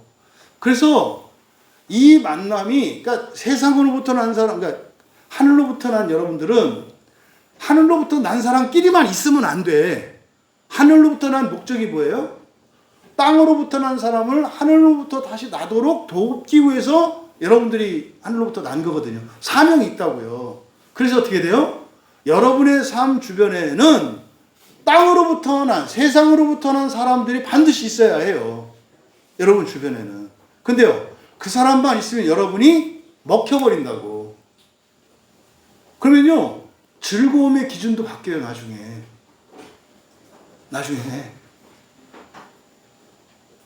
그럼 여러분의 심성도 바뀌고 다 바뀐다니까요. 굉장히 위험한 거예요, 여러분. 나는 딸려가 봐서 안다니까. 진짜로 여러분, 맨손으로 바위를 계속 올라야 된다고 생각해 보세요. 10년 멀어지면 10년을 맨손과 맨바닥, 맨몸으로 거친 바위를 비비고 올라와야 된다니까. 절대 쉬운 거 아니에요. 그러니까 여러분 겁먹지 마세요. 관계를 잘 유지하라는 거예요. 영적인 사람들과의 관계, 세속적인 사람들과의 관계, 균형을 잘 맞추라 이 말이에요. 그러니까 이쪽이 더 커야죠, 사실은. 근데 오락가락 하거든. 디나처럼 이렇게 또 관심 있고 그래서 이렇게 할 때도 있어. 근데 얼른 돌아와야지, 얼른. 그래서 여러분 주변에 영적인 대화를 나눌 수 있는 누군가가 딱 생각나셔야 돼요. 그리고 여러분 주변에 여러분의 영을 빨아먹는 사람도 생각이 나셔야 돼요. 아, 누구구나. 그럼 누구는 여러분의 사명이에요. 누구는 여러분의 사명이라고. 그래서 그 누구는 특정인이 아니라 그런 부류의 사람인데, 그런 부류의 사람은 여러분 외국으로 이민 가도 있어. 그 피할 수가 없어. 가출해도 있어. 거기 가면 또 있어, 또. 천국 가도 있어, 그런 사람은. 천국에는 없어, 사실은. 근데 여러분이 아직 변화가 안 됐기 때문에 그렇게 느끼는 거지. 그래서 여러분, 어디로부터 났느냐라고 하는 것은 무엇으로 구분할 수 있다? 말이에요. 그러니까 말을 보면은요, 무엇에 대해서 말을 하나 보면 알아요. 이 사람은 딱 누구를 떠올려 보세요. 그 사람이 어떤 말을 많이 하나. 그러면 어디에 속해 있는지 안다 이 말이에요. 땅에 속한 사람은 맨날 부동산 얘기해요. 주식에 속한 사람은 맨날 주식 얘기만 하고. 이렇게 할 수 있다는 거예요. 근데요, 하늘에 속한 사람들은 하늘 얘기를 해요. 부활에 대한 얘기를 하고요. 하나님 나라에 대한 얘기를 하고요. 그런 얘기를 한다고. 그래서 여러분들이 그걸 잘 구분하셔라. 근데 여기서 세상 중에서 내게 주신, 이게 지금 왜 이렇게 이걸 가지고 따지느냐면, 세상 중에서 내게 주신 사람 모두예요, 일부예요? 중에서 이렇게 하면 골라낸 것 같잖아요. 거의 지금 이걸 그렇게 해석을 한단 말이에요. 이게 이제 예정교를 해가지고 준 사람도 있고 안 준 사람도 있다 이렇게 말한다고. 근데 뒤에 가면 말도 안 되는 소리예요. 아버지께 다 내 거고 내게 아버지 거 이렇게 얘기를 하거든요. 모두라니까, 모두. 그래서 세상으로부터예요. 세상으로부터. 그러니까 세상 중에서와 세상으로부터의 뉘앙스는 많이 다릅니다. 여기서 세상으로부터 내게 주신 사람들 동그라미 치세요. 사람들이니까 하나님의 아들이 아니네요. 그렇죠? 사람들은 사람의 아들들이잖아요. 그러니까 세상이 사람의 아들들이 사는 곳이에요. 그러니까 세상으로부터 사람의 아들들을 주셨다는 거예요. 예수님이 오신 목적이 뭐예요? 그 사람들을 구원하는 거거든요. 그 사람들을 뭘로 만드는 거예요? 하나님의 아들로 만드는 거거든요. 요 얘기예요. 그런데 일부의 사람들이 아니라 세상으로부터 내게 주신 사람들, 그러니까 모두는 아니지, 그렇죠? 일부예요. 근데 그냥 보통 사람들이에요. 예수님의 12사도는 보통 사람들이라고. 아무나예요. 아무나 그냥. 세상 중에서 아무나. 특별한 사람이 아니라. 뭐면 돼? 사람이면 돼. 사람이면. 아무나. 내게 그냥 주셨어. 그런데 그들에게 아버지 이름을 나타냈대요. 네, 여기서 아버지 이름을 나타냈다. 이게 어떤 의미이겠어요? 네, 아버지의 영광, 부활에 대한 얘기예요. 네, 하나님의 아들 되는 이야기예요. 아버지의 이름이라고 하는 것은 하나님의 존재와 신성, 영광을 나타내는 말이잖아요. 그러니까 그들한테 뭘 보여줬다? 하나님 아들 되는 거, 신 되는 거를 보여줬다 이 말이에요. 그럼 여러분 좋은 거 보면 갖고 싶어요? 안 갖고 싶어요? 갖고 싶고 되고 싶겠지. 그러니까 지금 제자들의 상태는 어떤 상태요? 그냥 보기만 한 상태야. 그리고 되고 싶은 상태야.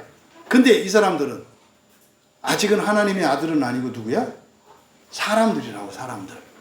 이것을 지금 6절에서 나타내고 계신다. 그러니까 지금 이 말씀은 예수님의 12제자라고 한다 그래야 특별한 사람들 아니다 이 말이에요. 세상에 있는 그냥 감나물려 아무나였다라고 말씀하신 거예요. 그런데 그 아무나에게 뭐 하셨다? 아버지의 이름을 보여줬다. 나타냈다는 게 눈으로 볼 수 있게, 귀로 들을 수 있게, 인식할 수 있게 해주셨다는 거예요. 부활이라는 게 있어? 사람이 신이 되는 게 있다고 보여줬다는 거예요. 봤다는 거예요. 그 다음은 이 사람들이 어떻게 돼요? 잡아야 돼요. 잡아야 된다고. 여러분들이 설교를 듣고 성경을 봅니다만 잡으셔야 된다고. 예배 마치고 나갈 때 어떤 분들은 그걸 딱 잡고 나가는 분들이 있고 다 버리고 나가는 분들이 있어. 주보를 막 버리고 나가는 사람들처럼. 주보 버리는 사람들은 말씀 버리고 가는 사람들이야. 딱 붙잡고 가야지, 붙잡고. 자기 거를 삼아야지. 자기 몸에다 붙여서 자기를 변화시켜야지. 그래서 아버지 이름을 나타냈다. 신성을 보여준 거예요. 앞에 요한복음 14장 7절에서 9절에서 그랬잖아요. 도마하고 빌립한테. 나를 알면 아버지 아는 거야. 나를 본 자는 아버지를 본 자야. 본 거야. 그걸 말씀하는 거죠. 그 다음은 뭐 해야 된다고요? 여러분이 취하셔야 된다고. 취하는 건 여러분들이 하셔야 되는 거예요. 그런데 뒤에 뭐라고 했어요? 그들은 아버지의 것이었고, 그들은 아버지의 것이었는데, 이것도 미완료예요. 여기서 이렇게 옛날 아버지 거였는데 내 거였다 이렇게 하시면 안 된다고. 지금도 아버지 거예요. 지금도 아버지 거예요. 옛날부터 아버지 거였는데 내게 주셨어요. 이건 무슨 의미일까요? 공동 소유예요. 옛날에는 아버지 거였어. 지금은 뭐예요? 공동 소유다 이 말이에요. 미완료 시제를 썼기 때문에. 그들은 아버지의 것이었습니다. 미완료 시제. 내게 주셨습니다. 그러니까 같이 갖자고 하셨습니다. 뜻이에요. 아버지 거, 내 거 이게 없다 이 말이에요. 그러니까 확장되는 거예요. 확장되는 거. 그들은 아버지의 말씀을 지켰나이다. 여기서 지키었다. 여기가 테레오라는 말이거든요. 그러니까 우리말 성경에 지키다라는 말이 굉장히 애매하게 돼 있어요. 뭐 놀이를 하거나 이럴 때 깃대 뺏기 같은 깃대 뺏기 게임 두 팀으로 나눠서 깃발 뺏기 이런 거 하잖아요. 그러면은 기수는 뭐 해야 돼요? 그 깃발을 지켜야죠. 이때 지킨다는 것은 어떤 뜻이에요? 꼭 붙들고 있는 거죠. 그러니까 말씀을 지킨다고 할 때 말씀을 붙들고 있는 것과 행하는 것과 여러 가지 의미가 있어요. 지킨다는 의미가. 여기서 테레오라고 하는 이 말이 여기서 지킨다 그랬잖아요. 꽉 붙들고 있는 거예요. 여러분들이 어떤 보물을 들고 있어. 그거를 어디 갖다 주라고 심부름을 했어. 갈 때 그 보물을 어떻게 해요?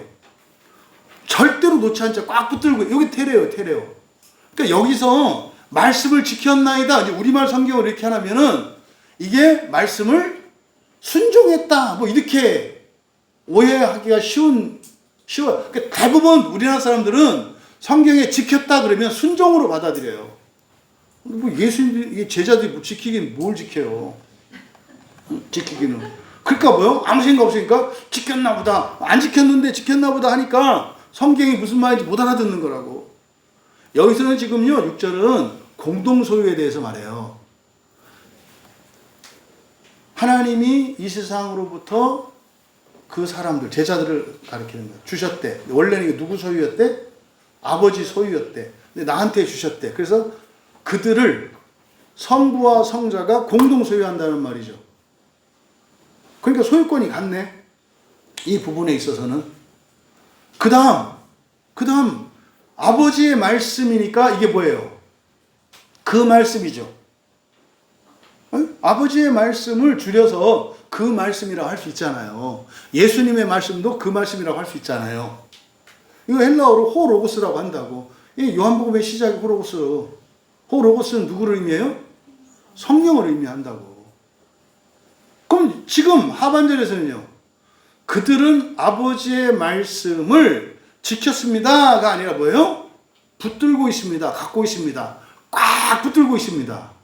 그러면요. 당신의 말씀, 아버지의 말씀은 누구 말씀이에요? 아버지 거야. 아버지 말씀이네. 근데 그 아버지 말씀을 예수님에게 주셨어. 그러니까 그 말씀은 또 누구 거예요? 예수님 거네. 근데 예수님이 그 말씀을 누구한테 줬대요? 왜? 사람들에게 줬대요. 그러니까 성부 하나님, 성자 하나님과 이 사람들이, 그들 제자들이죠. 뭘 공동 소유해요? 말씀을. 그 말씀, 홀로고스는 누구예요? 성령. 그러니까 성령은 누구의 영이에요? 아버지의 영이고, 성부 하나님의 영이고, 성자 하나님의 영이고, 또 여러분들의 영이죠. 그러니까 지금 여기서 6절은요, 일체 그 공동 소유를 통해서 일체성을 나타내요. 그러니까 세상을 하나님 거였는데 성자 하나님께 주셔서 세상을 공동 소유한다. 근데 공동 소유한 그 성자 하나님이 하나님의 말씀을 그들에게 주셔서 그들도 하나님의 말씀을 공동 소유한대요. 그러니까 지금 여기서 말씀하고자 하는 게 뭡니까? 결국 성령을 통해서 성부, 성자, 성령과 교회의 성도가 연합되고 일체되는 것임을 설명하고 있어요. 이 설교를 여러분들은 알아들으실 거고요. 다른 분들은 못 알아들을 가능성이 많아요. 이게 무슨 말인지 뱅뱅 돌리는 것처럼 이야기할 수 있어요. 그건 제가 말도 안 되는 말을 하기 때문이 아니라 여러분 머리가 이렇게 아직 깨어지지 않아서 그래요. 응? 그렇다고 뭐 벽에다 부딪힌다고 되는 거 아니고 성령께서 하셔야 되는 일이라고 정리합니다. 삼위일체 하나님의 결국 설교의 제목은 본문에서는 성부와 성자께서 창세전에 협약을 하셨다는 것을 밝히고 있어요. 근데 결국 보니까 성부, 성자, 성령 삼위일체 하나님의 창세전 구원 협약이 있었다는 것을 알 수 있어요. 이 협약은 우리가 그동안 읽고 배웠던 성경을 추론해서 정리해서 생각을 해보면 이거는 순종할 때의 구원 방법과 불순종할 때의 구원 협약이겠구나. 그래서요 여기서 알 수 있는 건 뭐다? 순종을 하든 불순종을 하든 하나님의 뜻은 반드시 일어난다. 이거 기억하셔야 돼요. 그래서 우리의 관심사는 구원의 확신 이런 거 아니어야 한다.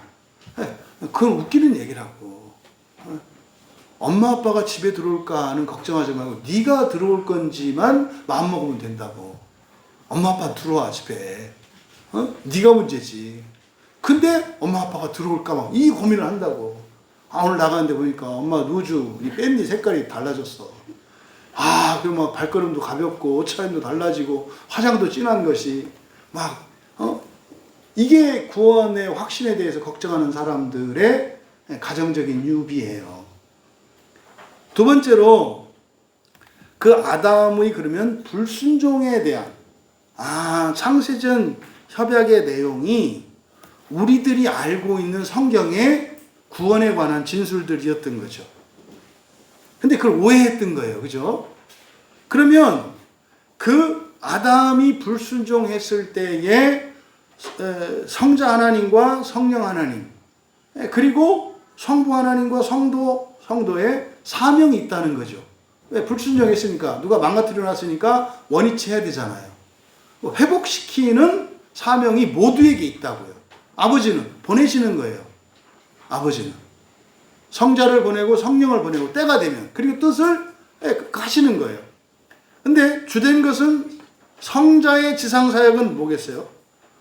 사람의 몸으로 이 땅에 오시는 거예요. 사람의 몸으로. 그리고 사람으로 순종하시는 거죠. 어디에? 율법에. 하나님의 율법에 순종하면서 사시는 거죠. 어떻게? 사랑하면서. 하나님의 율법을 지키려면 사랑하지 않고는 살 수가 없어요. 사랑하지 않고 산다는 게 뭡니까? 참고 살지 않고서는 지킬 수 없다 이 말이에요.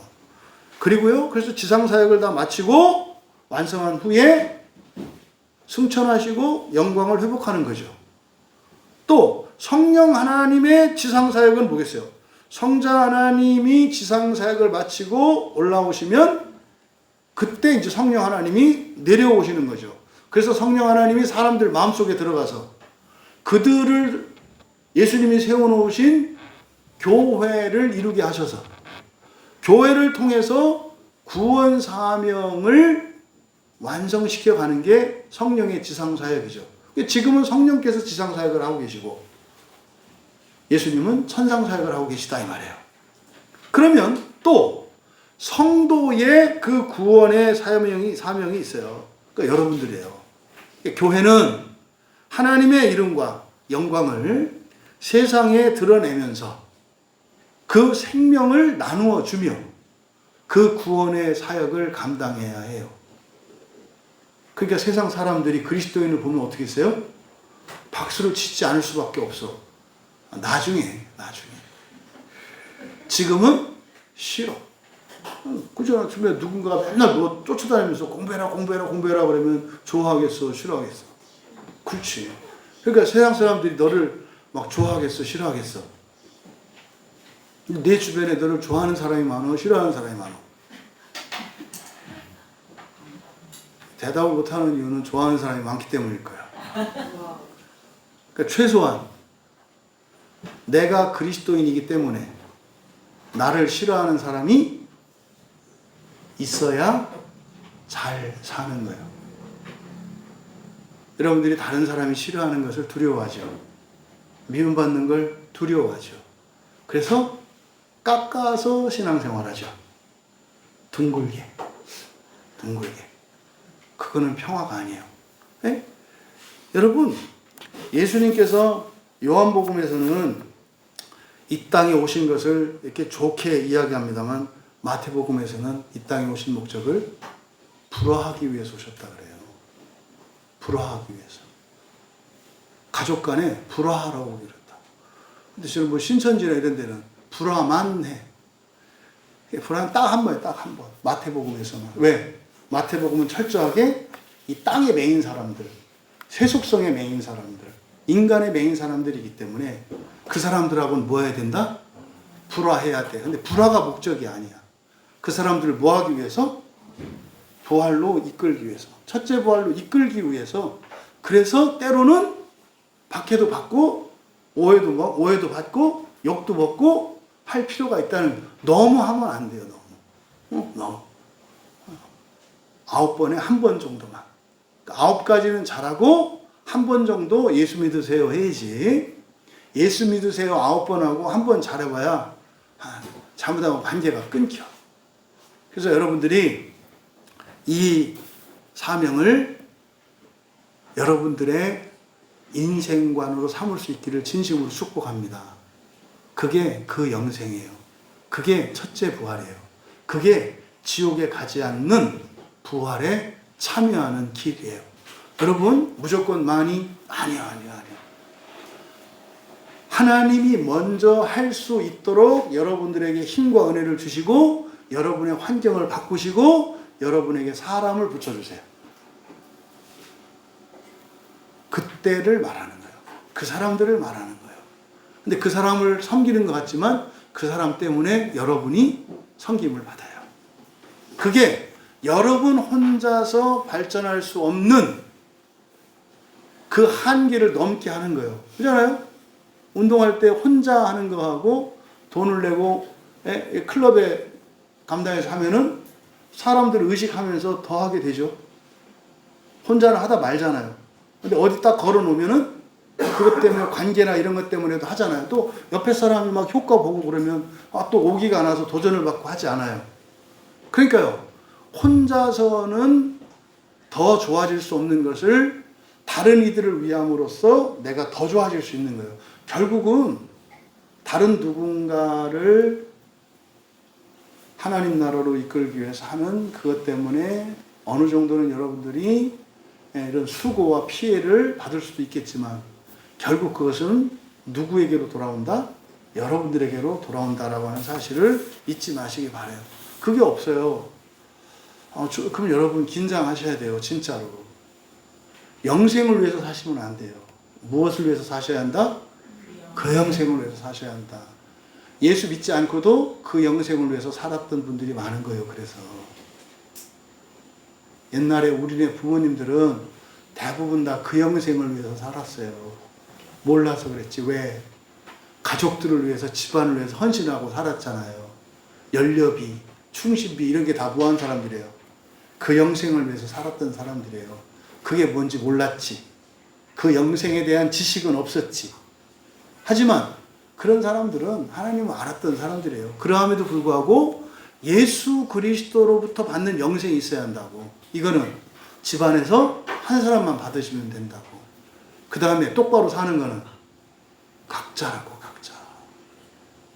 여러분이 기독교에서 성경에서 이야기하는 구원관이 배타적이거나 이렇게 실제로 우리들만의 어떤 집단적인 이기적인 그리고 어느 한쪽은 방치해버리는 폐기해버리는 그런 구원관이 아니라는 것을 여러분들이 잘 정리할 수 있기를 바랍니다.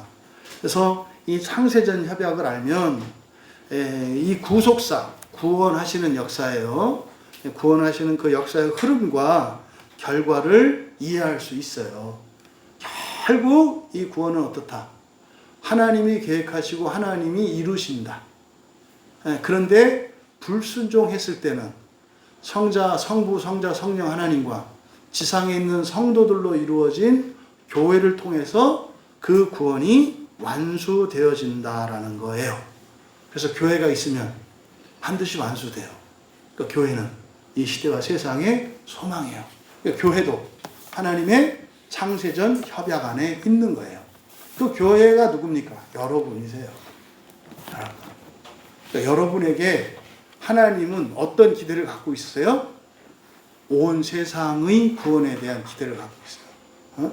내가 누구라고 이름은 얘기하지 않겠지만 우리 교회 청년 중에 요새 막 아주 은혜가 뿜뿜인 청년이 있어서 쭉쭉쭉쭉 크고 하는 게 얼마나 감사한지 몰라. 옛날에는 막 다른 사람을 위해서 산다 그러면 뭐 도저히 이해가 안 돼서 왜 그렇게 살아야 돼요? 뭐 이랬던 청년인데 이제는 이제 세상을 위해서 사는 게 뭔지 알겠어요.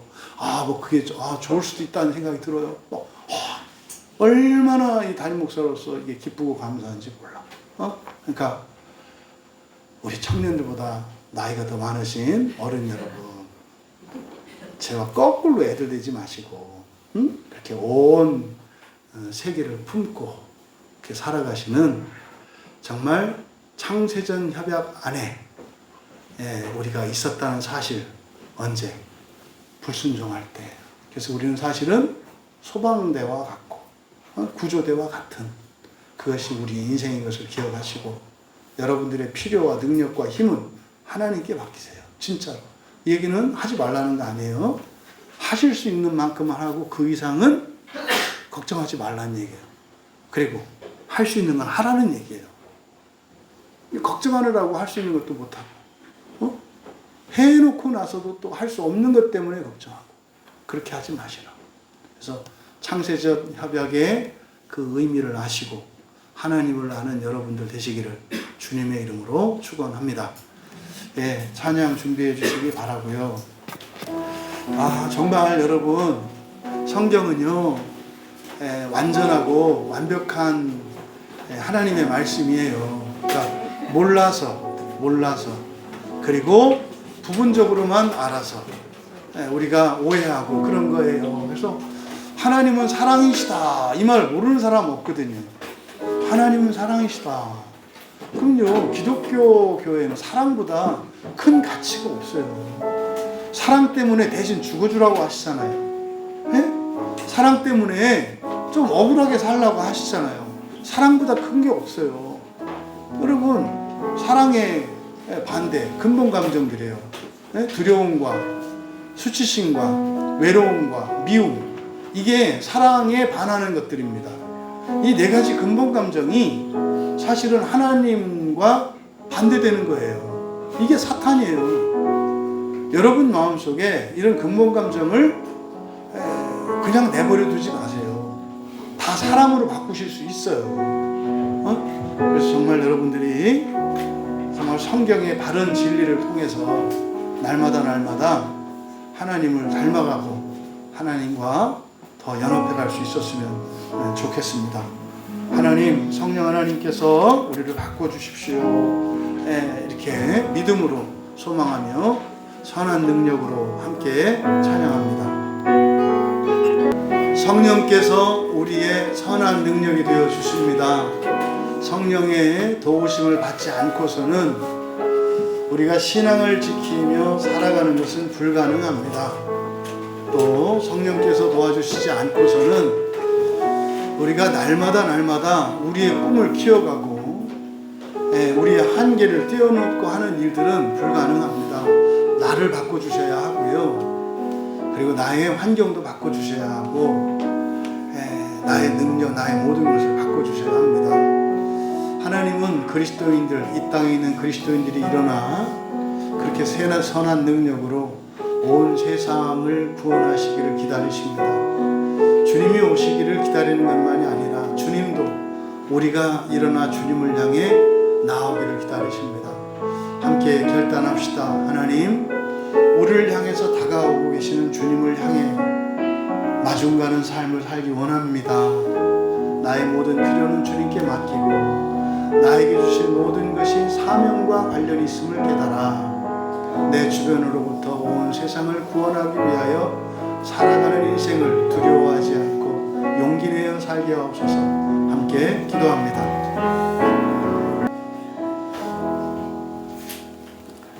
존귀하신 하나님, 나를 위해 예수 그리스도께서 필요한 모든 것을 다 살아내셨고 또한 지금과 앞으로 필요한 것들을 위하여 성령께서 살아주실 것을 믿습니다. 나를 대신하여 완벽하게 사셨고 살아주시는 그리스도와 성령의 은혜와 사랑을 믿고 이제 세상을 위하여 살아가기로 결단하는 저희들 되기 원합니다. 그래서 창세전에 삼위 하나님께서 협약하셨던 그 마음으로 그 협약 안에 참여하게 하셔서 내 주변에 있는 이들의 순종과 불순종 중에도 한결같이 사랑하며 그들을 포기하지 않으며 그들을 구원하기 위해 살아가겠노라 결단하는 은혜의 시간 되게 하시고 힘과 믿음과 소망과 사랑을 더하여 주시옵소서. 감사하며 예수님의 이름으로 기도하옵나이다.